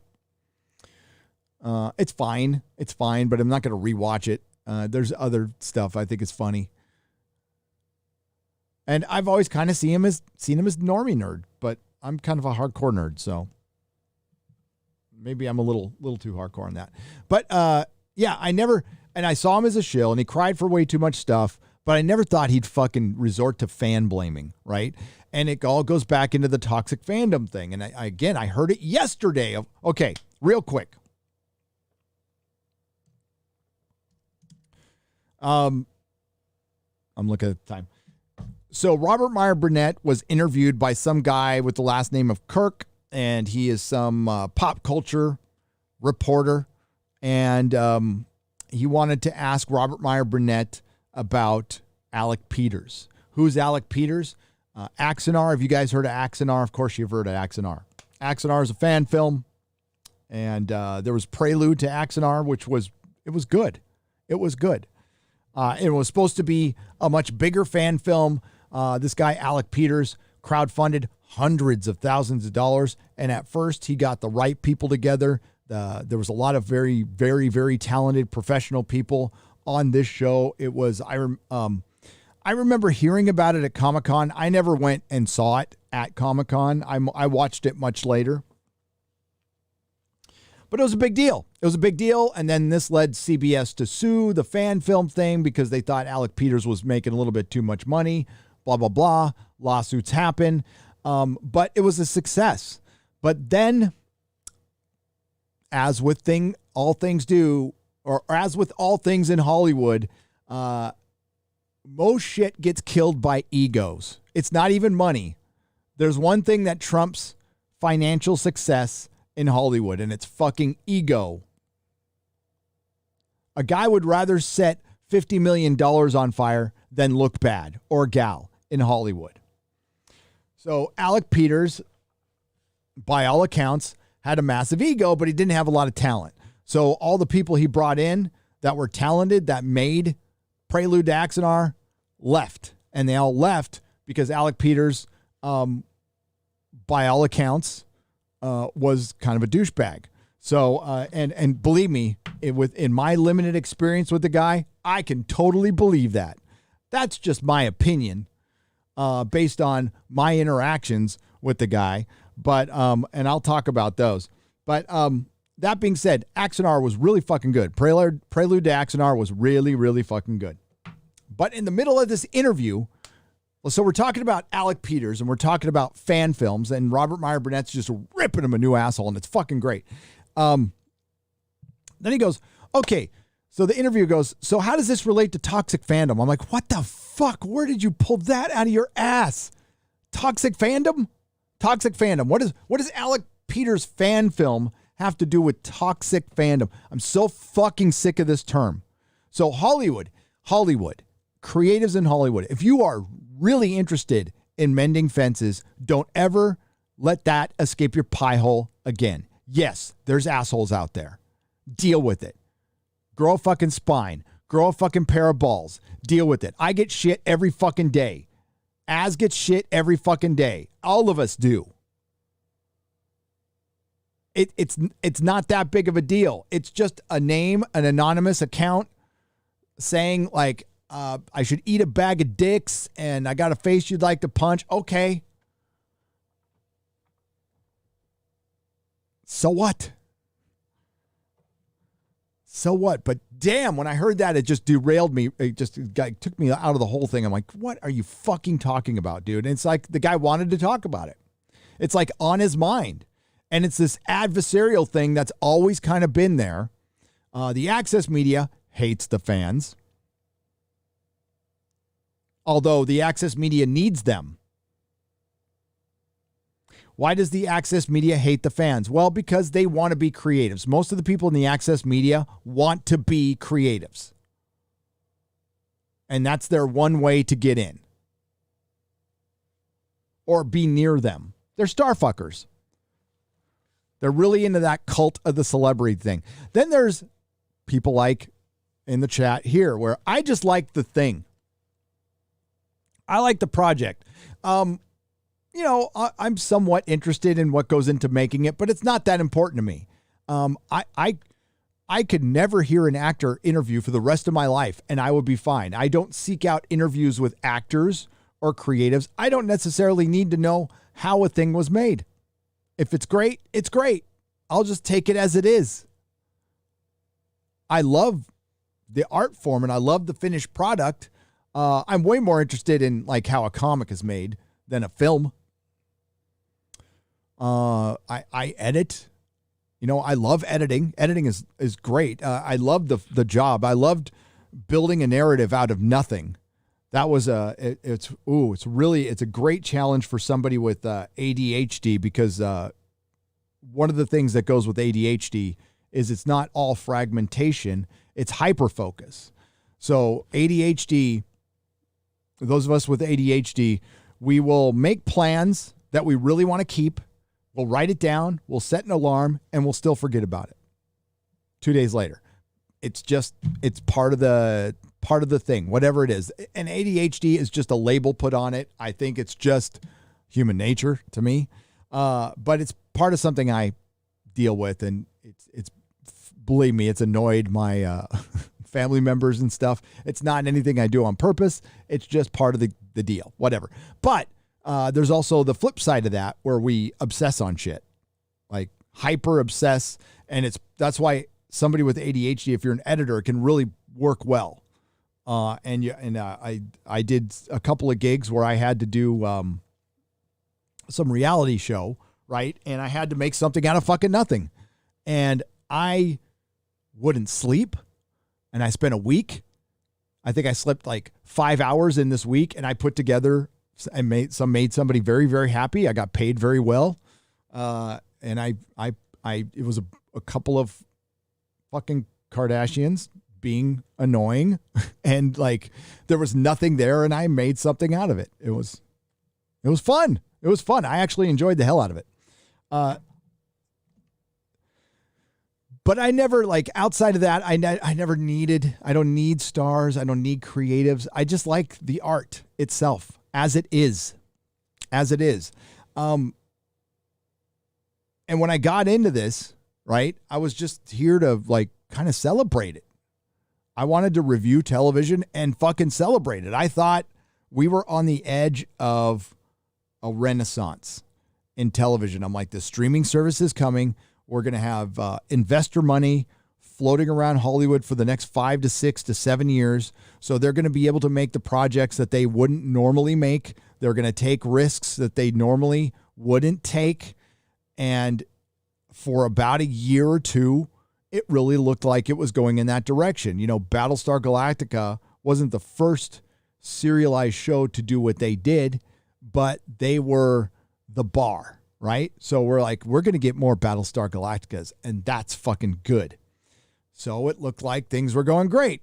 Game of Thrones comes along. First few seasons look fantastic. Westworld season 1 looked fantastic. Mr. Robot first couple seasons fucking fantastic. Counterpart comes out first season. Holy shit, we're spoiled. Legion season 1, damn, that was good. Then something happened.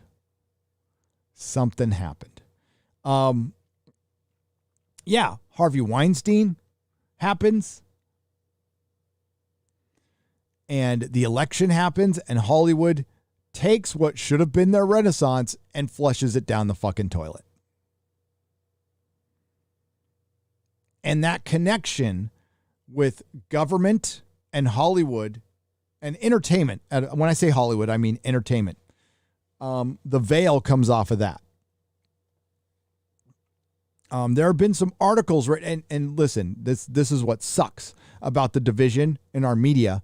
Because if I bring up one media source, people are going to go, fuck them. They're fucking liars. And fuck that. Like, listen, the way I see it, Fox and MSNBC are just two sides of a coin. They both, like, there's no, journalism is fucking compromised. It's biased as hell. I understand that. So you got to find the truth somewhere. So I can't remember where I saw this article, but it was an article written by what would be considered a right-wing site. So, of course, dismiss absolutely everything they say, pointing out all the people from the Clinton and Obama administration that work in Hollywood. And it's a lot. It's almost like the White House was a pathway to fucking Hollywood. That's not dangerous at all. It's fine. Big tech. They're all connected now too. So everybody who controls, I don't know, our resources, our information, they're all like-minded. They're all of the same mind. How is that even fucking possible? It's not. It's not. That has to be made. That's not something that happens just, through osmosis. That has to be fucking made. Does it mean everybody involved is aware of it? No.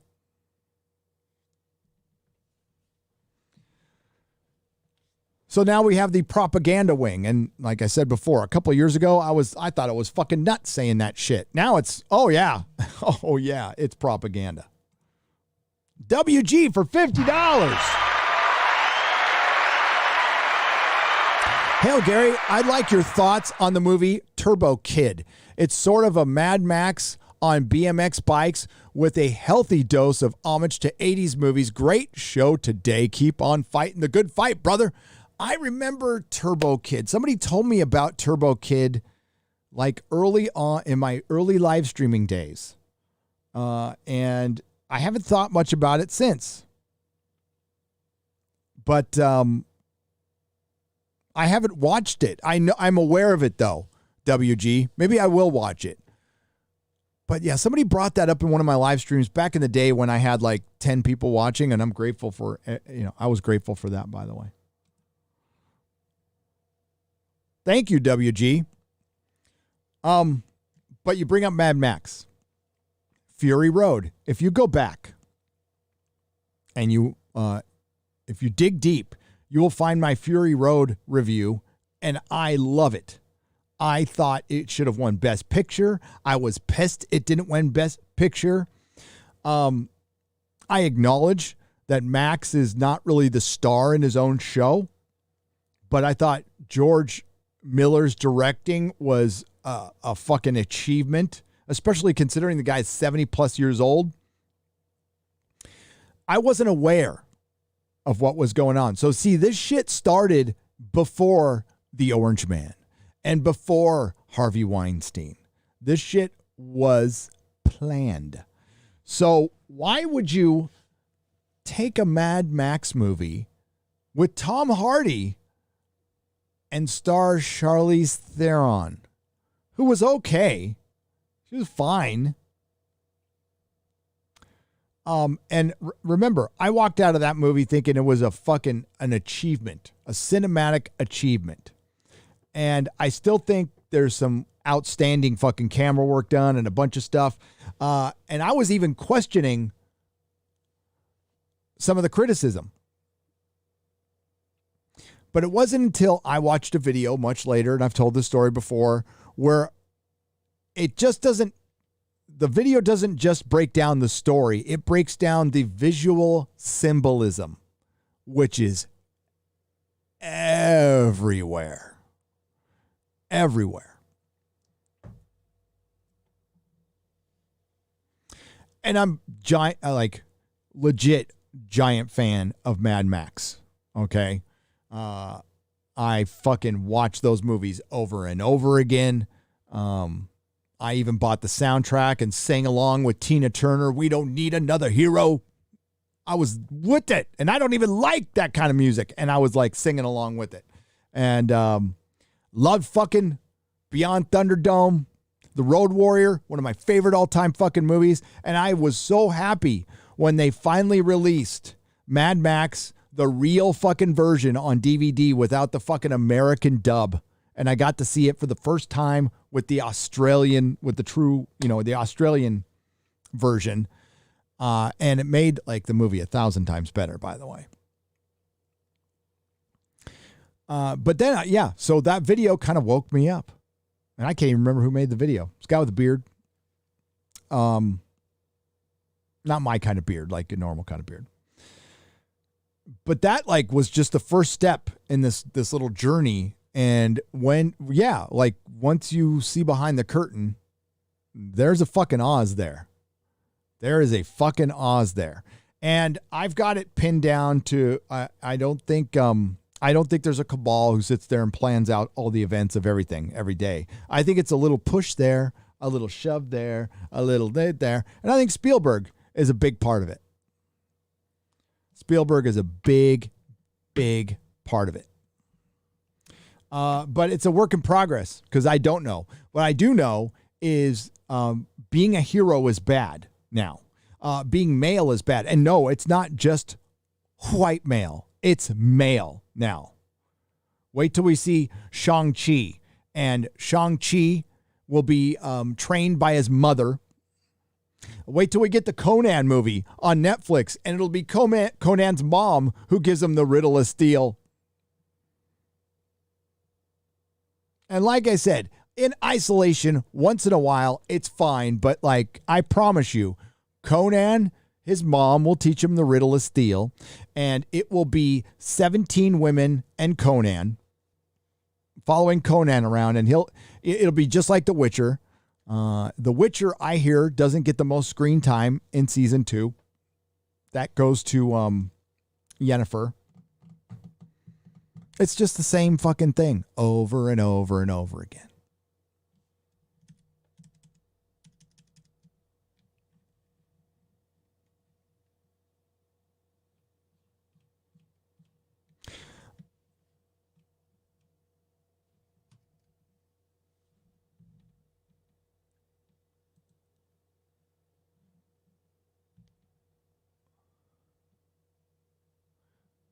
Colin for 5924. Hail Nerdrotic, recent fan of the show and a Dono virgin. A donation virgin. We'll be gentle. We'll be gentle. As gentle as can be. Soft, gentle. Just want to say, fuck Kevin Smith. He is a hypocritical asshat. And telling people to not say anything when he went after Clownfish TV, much like any other SJW trash. All the best from Ireland. Ireland. Oh, hell yeah. Well, we love Ireland. We do. Even though I am Scottish by descent, we love fucking Ireland. Yeah. That, of course they want us to shut up. Yes, it doesn't do what you think, kids. It helps. Well, I don't know. I don't know what helps or hurts a streaming service because they never release their numbers. But my guess is the reason they don't release numbers is because for the most part, the vast majority of content doesn't do very well. It would probably shock you guys. My guess is most content on Netflix gets under 1,000 views. Most. A couple thousand here and there. And I'm talking about most. There's a percentage. There's probably like 10 or 15% that gets most of the views on Netflix. And everything else is 100 views here, a couple hundred there. If they were getting 10 million people watching a show, they would fucking tell us. I promise you. Disney got 60 million and they told us. They couldn't wait to tell us. They fucking ran. They're like, oh my God, we did 60 million. The problem with that now, Disney, is now every time you don't tell us, we know you made under 60 million. And it's probably a lot under 60 million. So if just through smart TVs, Loki was not watched by even 1 million people, that means at best, Loki had 3 million people watching it. Oh, we've got 100 million subscribers. So what? How many of them are active? How many active subscribers do you have? Because I'm betting it, like I've said before, I'm betting it plays out just like a YouTube channel. 15, maybe on a good day, 20% are active. And how many people watch it all the way through? See, that's the thing. Streaming services don't need you to watch the show all the way through. What the hell do you think that does to storytelling? Look at every other industry. It has been adversely affected by going digital. Because for one, yes, you do have to fight that it's free. But more importantly, it devalues your product. You know, when there was, I don't have one. Here we go. A record. There is more value to this. Or even a CD. I'd say, listen, as far as art form and artistic presentation, nothing will beat the LP. In my opinion, it's big. They used to have these beautiful artistic album covers. You can open up, you got the sleeves, and you can, now you can color the vinyl. CDs were good, but the case is cracked. I fucking hated that shit. And cassettes, I know the kids love the cassettes right now because they're kind of like this, there's this novelty to them, but they sounded like shit. And you had to rewind all the time. Nothing will beat this kind of presentation. But now it's just this string of numbers and some dots on my screen. Of course it's going to lose value. Of course it's going to lose value. So the iPlayer in the UK judges a view of Doctor Who by how long somebody has watched it. If somebody has watched 2 minutes of a Doctor Who episode, that counts as somebody viewing that entire Doctor Who episode.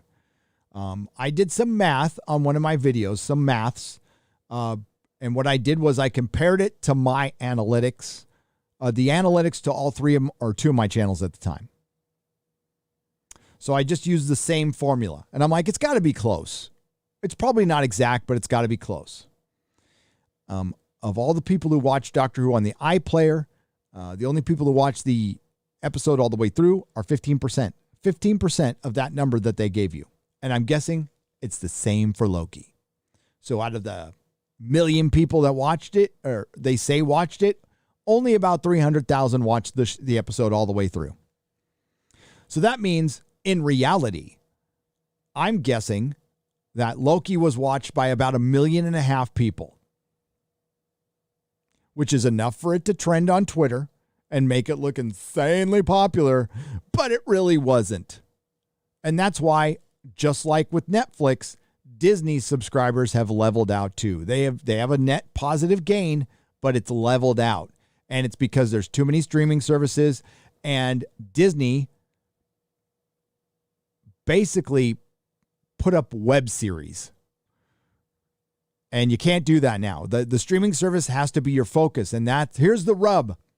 It doesn't bring in the bucks that the big blockbusters do. And Black Widow is going to lose money. Unless it absolutely takes off in China, which we don't know if it's even going to play in China. And neither does Disney. I won't go over the article, but I read an article where right now, July is the 100th anniversary of communism in China. So they're doing all this patriotic shit right now, and Disney doesn't want to compete against it. But they haven't had any communication with China since China got pissed off about Chloe Zhao besmirching the country back in 2013. By the way, this is the system we're heading for. All my fellow Gen Xers like Kevin Smith, who are little capitulators and fucking conformists, we're heading right for that system thanks to my fucking generation. Thanks, you fucking pieces of shit. For those of you who aren't conformists, you don't have to worry about it. I'm not talking about you, but I'm talking about the little kneelers out there who were headed right for a social credit system. And it's through ESG. And it's being ushered in by people not questioning anything on fucking Twitter or Facebook or in life. And just being good little conformists. With their nose rings and their fucking earrings and their tattoos, and they call themselves rebels.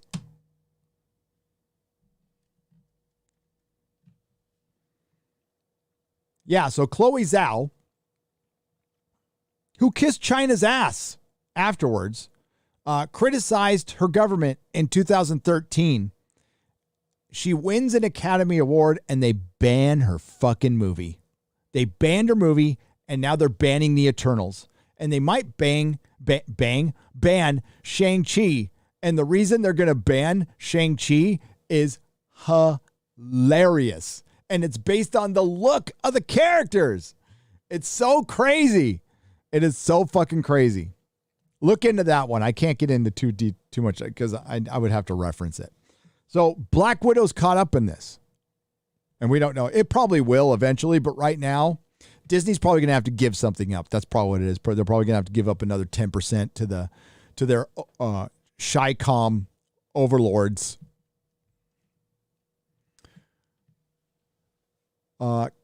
Kyoshin for $2 says, over the weekend, I watched a new Netflix movie called Major Grom. I looked into it afterwards, and it's based on a Russian comic. I highly recommend if you want to see a good hero movie, Marvel should learn from it. I like that Russian movie Guardians. It was cheesy, but I liked it. Thanks for the recommendation.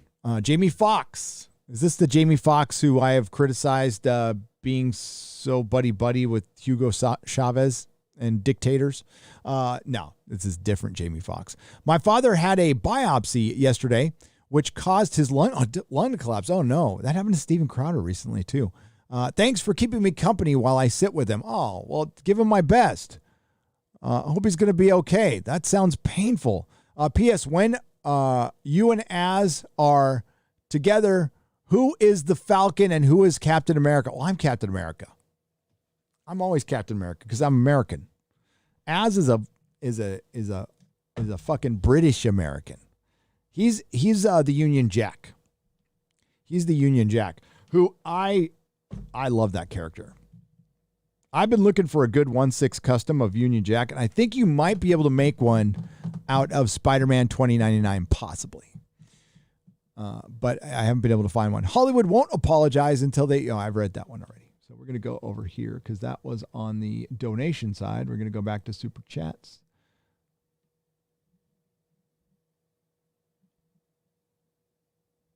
Sarcastic Warlock for $5. It is a surprise. Is it a surprise to anyone that the same people who run Hollywood are the same people who start all the wars? Just more of the same. Yeah, there's no difference now. There's no difference between fucking Hollywood and Washington and the mainstream media and our flow of information. That's why Alex Jones calls it. You know where Alex Jones got the term information wars? You know what his operation used to be called? It used to be called Prison Planet. And he changed it to Information Wars because you know who coined that term? Anybody know? I'm going to give the chat 30 seconds to answer who coined the term InfoWars. Come on. Somebody's got to know out there. Az is a beautiful man, by the way. Don't you be calling Az names. It was not Billy Joel. It was not Billy Joel.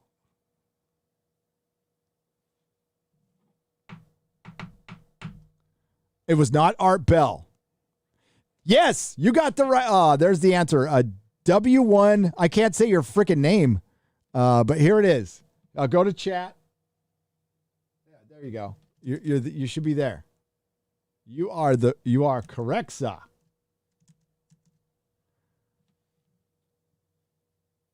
Oh, I just lost it. Where is it? Right here. Hillary Clinton. Hillary Clinton coined the term InfoWars. You win the no prize. You win the no prize. But that's what we're fighting all the time. Now it's a fucking information war. And they're always coming after. Oh, I went down the worst rabbit. I shouldn't even talk about this because it emboldens them. But I went down a little rabbit hole last night before I went to bed.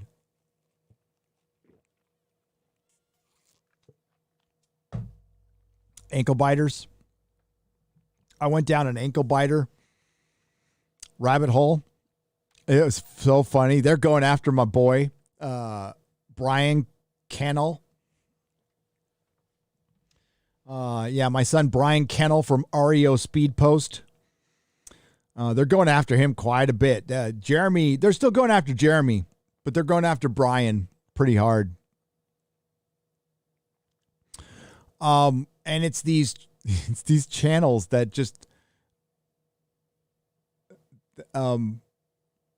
they say they're for better content. Like that's their whole spiel is like, we're here because we want better content on YouTube.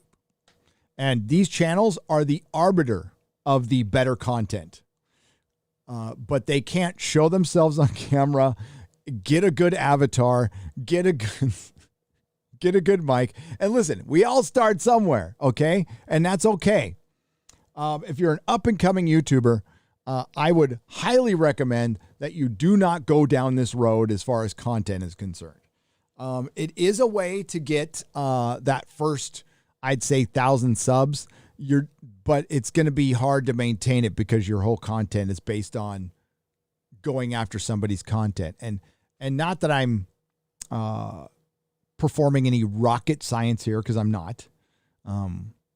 What I do and what Brian Kennel from REO Speed Post does, and the two Jeremys and Az and anybody else in our sphere, is we take it to the man.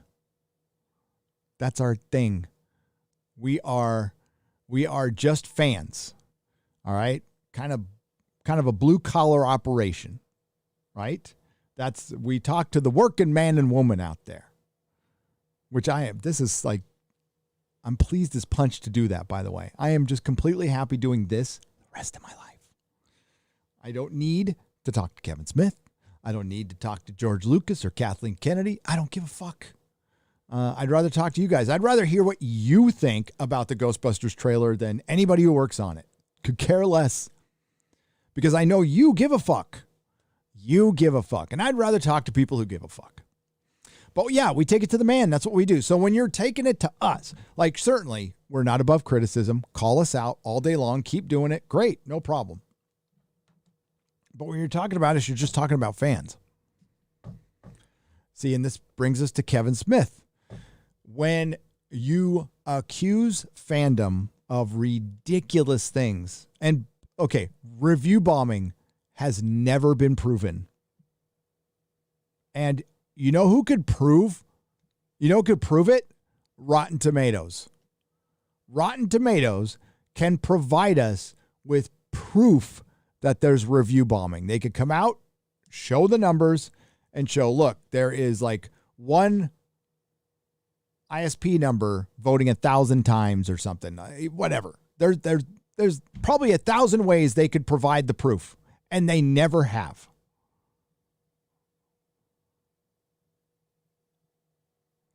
But I proved in my video that the Access Media is about access. So when you go out and run this tired argument of review bombing, and you could practically see the Access Media going, yeah, it's review bombing. Yes. Oh my God, we almost forgot about review bombing. It's been so long. We have review bombing. And then Kevin Smith said bots. Kevin Smith said bots. If it was fat Kevin Smith, what would he be saying about somebody accusing the fandom of being bots and review bombing? He'd be calling him effing F words and not fucker. He'd be calling him effing F words. And Jay would be right there calling him effing F words.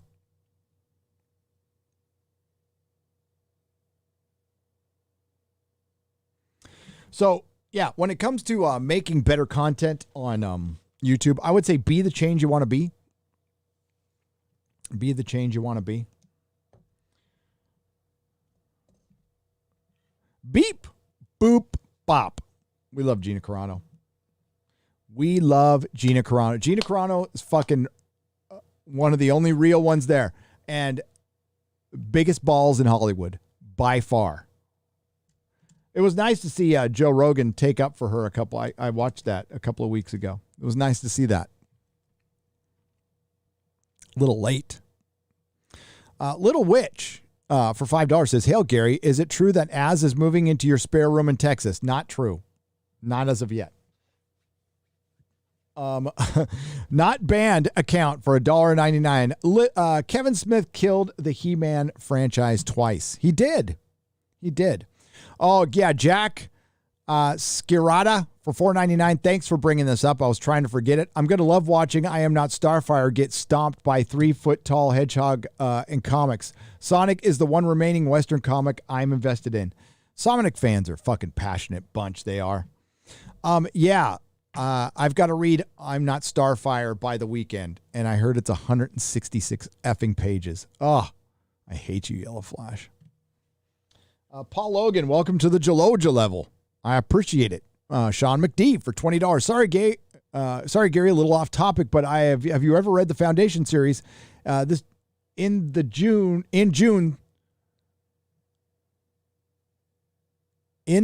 series, and what do you think of the upcoming iTunes adaptation of Foundation in Dune? Love the show. In June, not Dune. I did not read the Foundation series, and I don't know. I was just more of a comic book guy. I was. I got into my novel reading much later, like in my 20s and stuff, and I mainly read fantasy and horror. I watched the trailer and it looked enticing, but it looks it's hard for me to tell. I'll check it out, but I got to seek it out on Apple TV, and I just don't feel like a rush to go there. But I'll probably eventually watch it. I'll let you know. Sean, I thank you for the $20. Hope for the best, expect the worst. That's pretty much how I approach everything now. I think Dune is going to be very intersectional. I hope I'm proven wrong, because I want Dune to be a massive hit. I want the Dune fans to have a big fucking smile on their face.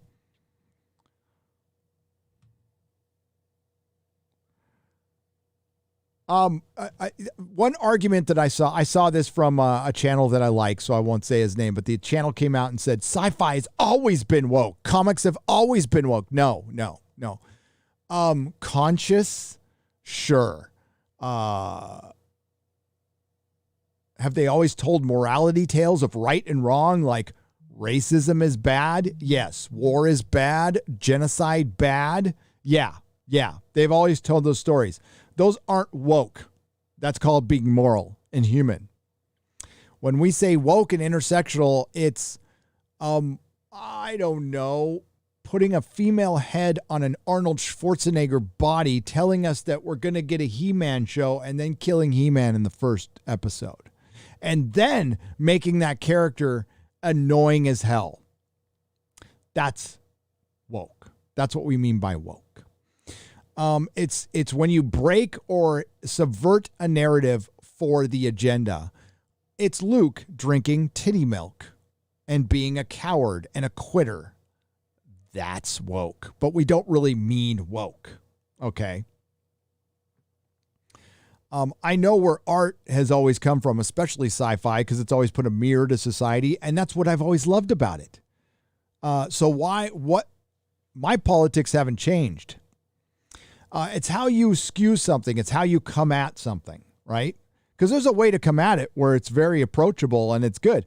And it's usually not demonizing some of your audience. What's a woke trait? Demonizing half of your audience. That's a woke trait.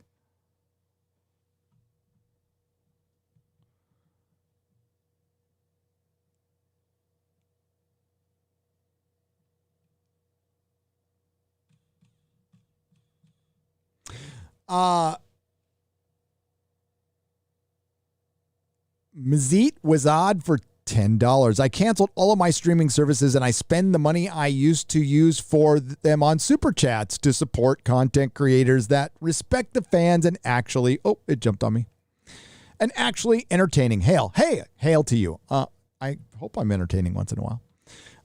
But yeah, I appreciate that. And we are the alternate entertainment. I would say Friday Night Tights is, it's an alternate to a chat show in a way.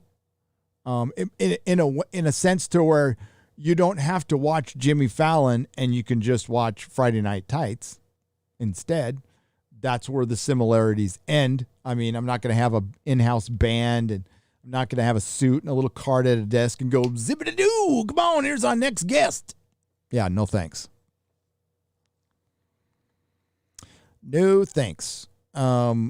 So what do you think of Netflix mandating for all cast, crew, and actors to be fully vaxxed? Monotoous pleb for $4.99. I don't know how they do that because Netflix doesn't pay for they pay for finished product a lot. I don't know if I guess they are doing their own studio now. It is their option as a private company. I don't like it. And I think I know you are invading,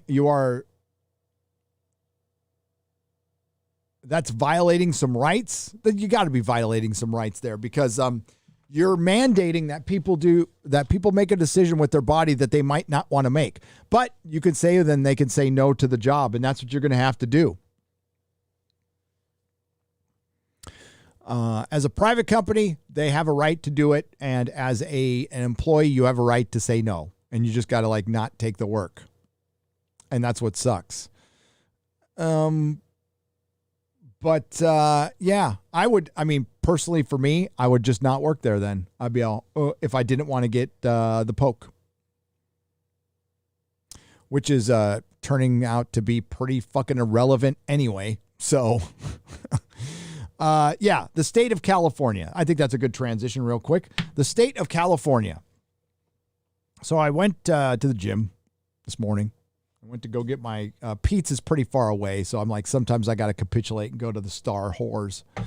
And it was closed, and I'm like, that's weird. That's weird. So I went down there and I looked at the sign and it said, yeah, we ran out of coffee. I'm like, Starbucks ran out of coffee? What?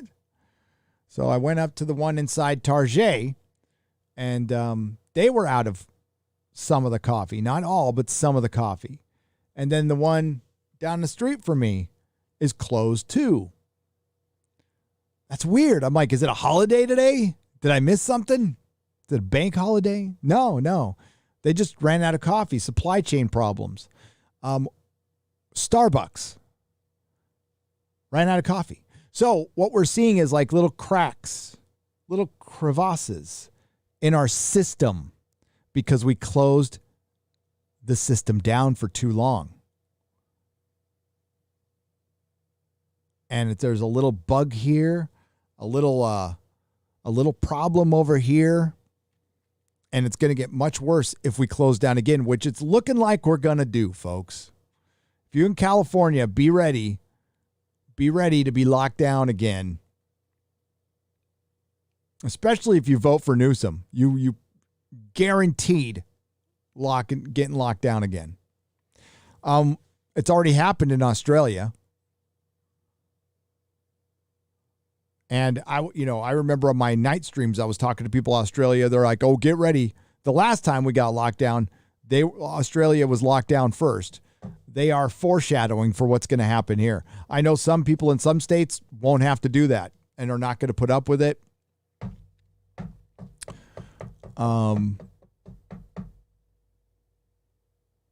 I don't even know what to say, but things are weird here. Like for a while, it looked like it was getting kind of back to quote unquote normal traffic. You're seeing people go to the store, but now all of a sudden, everybody's wearing a mask again. And that's your choice. That's fine. I'm not going to judge you for wearing it, but I'm just noticing it a lot more. About 3 weeks ago, nobody was wearing one. Now, pretty much everyone is. And it's not as crowded as it was. And it's like, oh, God.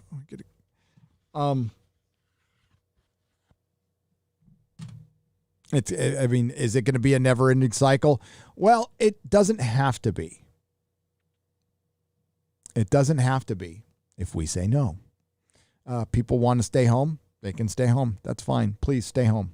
If you want to stay home, stay home. Just discovered you. I love your content. Stay safe out there. Carlton from Florida. Thank you, Carlton LeGrand, for $5. Love you too. Appreciate it. I appreciate it. What did I just see right there? Robert Heinlein was the king of post-war sci-fi and was a nationalist libertarian. Hell yeah. As a Heinlein libertarian myself, I say balls to anyone that says it is woke. Can you grok that? Oh, Swinging Cod for $20. I wasn't saying the book was woke. They were saying, is the show woke? Okay. A big difference. Can they twist a Heinlein book and make it woke? Yeah, of course they can. Swinging Cod. Of course they can. But the book, no. No, I don't think they were saying the book was woke. But thank you for the $20. I'll check it out. I'll check it out. Ghost Crusaders for $20. My friend got a part on Stranger Things season 4. They paid him to get tested for COVID 3 times, $750 a pop. Also, he got a G for getting fitted outside of his pay for his 2 lines, not Netflix, but production company. Yeah, I thought basically production companies make the show. Netflix buys the show to distribute it. That's the way it goes. I'm not sure who's in charge of Stranger Things. And let's be real, Stranger Things, only season 1 was really that good. But good luck to your friend. I'm glad he got some money. Sandy Q, welcome to the proto-molecule level. I appreciate it. I thought that show premiered already on Apple Plus. Maybe it didn't. It's got Lee Pace in it. I know that. Robert Jordan's The Wheel of Time on Amazon Prime. Any thoughts? Going to be woke. Vernon Copeland. That's the one I know was going to be woke because they said it was. They're changing a bunch of the story to make it, I'm sorry, not woke, intersectional. It's going to be very intersectional. I hope not. I hope I'm wrong, Vernon. But I like to inform you guys. I do. We should be seeing something on that.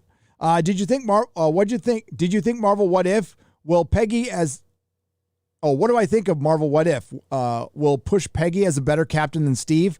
T'Challa as a better Star-Lord than Peter? Can't be having good white men. Yeah, no. What If is a joke, Jubs McGee for $5. It could potentially be great, and they are going to do Marvel Zombies, which is interesting. The animation doesn't look that great to me, though. But to be honest with you, I think What If is just going to be let's gender and race swap everything. And it's like, well, you're fucking doing that anyway. So much so, The Guardian came out and then started questioning it as a trope.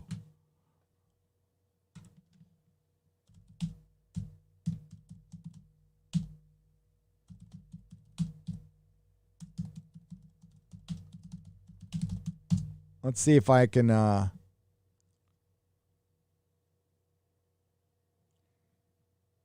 let's see if I can find that. I don't know if I can.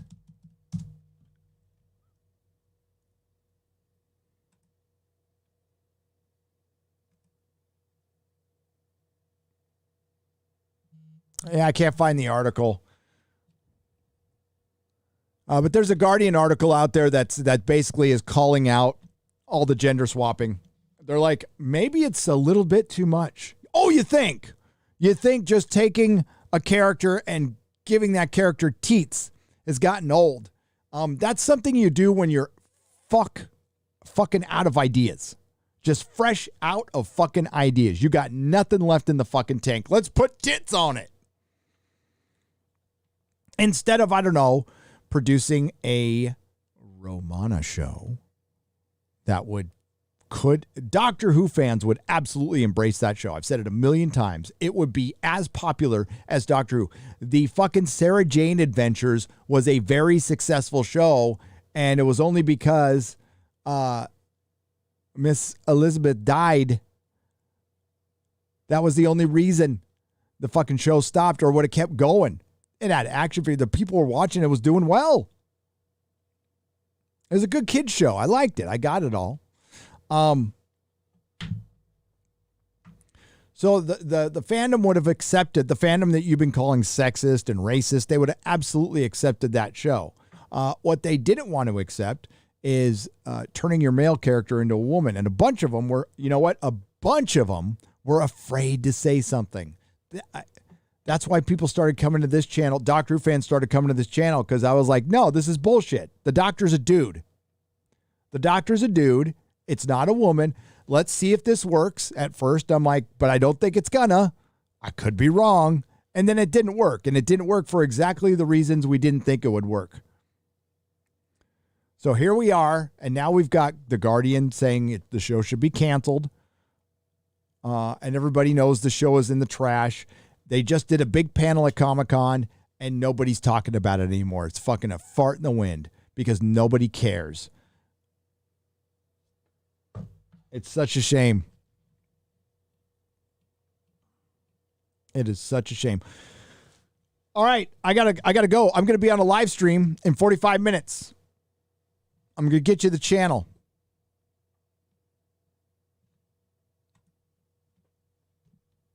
I'm gonna get you the channel.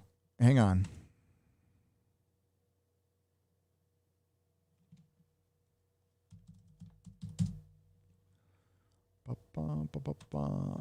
It's Foul Ball.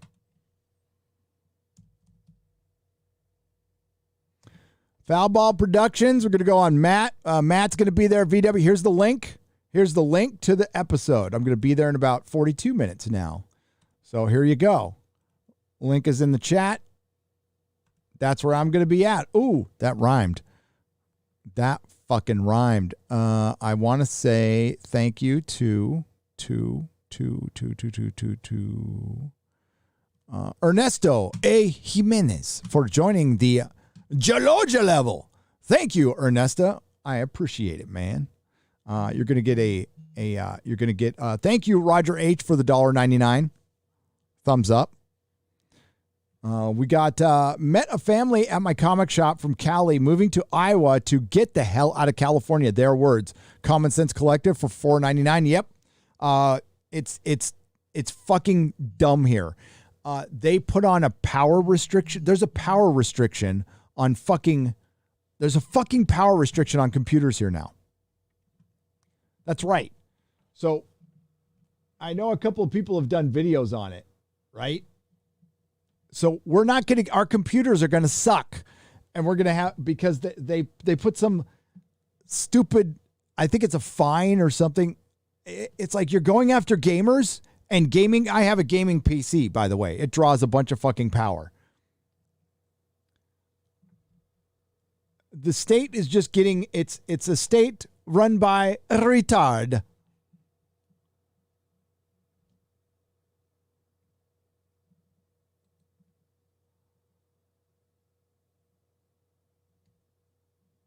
So I don't know what to say at this point, other than I need to get the fuck out.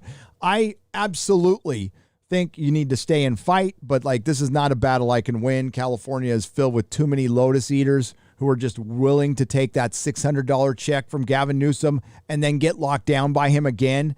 Because Gavin Newsom's offered to pay everybody's rent and then give them 600 extra bucks or something like that. Yeah, they're going to need that next time too, because if you vote for him, by all means, take the fucking money. And don't vote for him. But if you vote for him, you're going to need it next time as well, because he's going to shut you down again. And I promise you, Hollywood movie theaters cannot survive another 5 or 6 months without fucking movie theaters. And that is the one we need to pay attention to because that's the one that probably has the most say with the fucking government.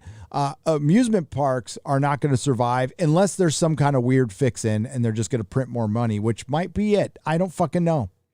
You know who gets fucked though? Small business owners.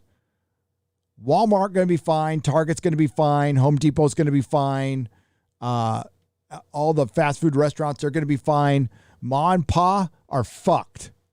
And that's who they're going after. That's who they're trying to take out. They're trying to take out the middle class. Don't fucking let them. And it's up to us.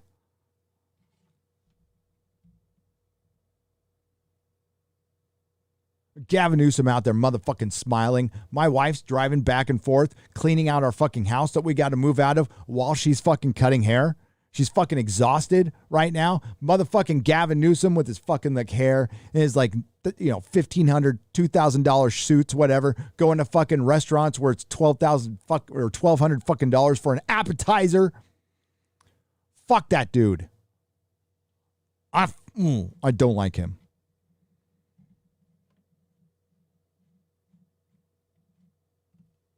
I wish I could get in the ring with that fucker. Yeah, so I'm going to go. Before I say something I'll regret. Vince and repeat. Oh, I read this one. Thank you. Alrighty, so I was going to read one more before we go. Let's do Nerd. Oh, I read Nerd Immunity. That's a good name. When are you going on Tim Pool IRL? Says Elijah Elvis for $4.99. I would go on if he asked. I don't know if I got to ask him. He probably. Yeah, it's probably a lot like Friday Night Tights. There's a little bit of I ask guests, and then sometimes guests ask to be on. I don't know if he'd find me interesting enough, though. I don't know. Like he gets like he got Papa John on last night. I'm going to be on Nick Rekieta on Monday, talking about the prison stuff. So check that out. I'll be on Rekieta Law Monday night talking about the prison stuff. So I do have to go and prep for another live stream. I'm going to put the link in there one more time. Also pay attention on the Twitter. I will put it there. I owe Matt this fucking live stream, but Matt at Foul Ball, good dude. VW, Vigilante Williamson, good dude.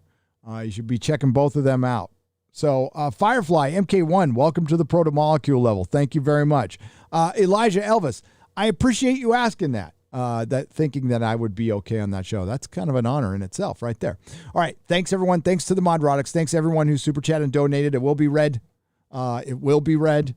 Probably in a square up, but it will be read. I appreciate you. Again, I appreciate the Nerdrotics. I appreciate anybody taking their time out to spend a little bit of it with me here. And I will be back on Friday Night Tights at 2:30-ish this Friday. So may the wings of liberty never lose a feather, and not all who wander are lost. Please enjoy some credits. Nerdrotic.com.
っと片付けようと。そういうことですよね。さあ、下ネタ嫌なんでって言ってますが、どんどん下ネタに行ってしまっております。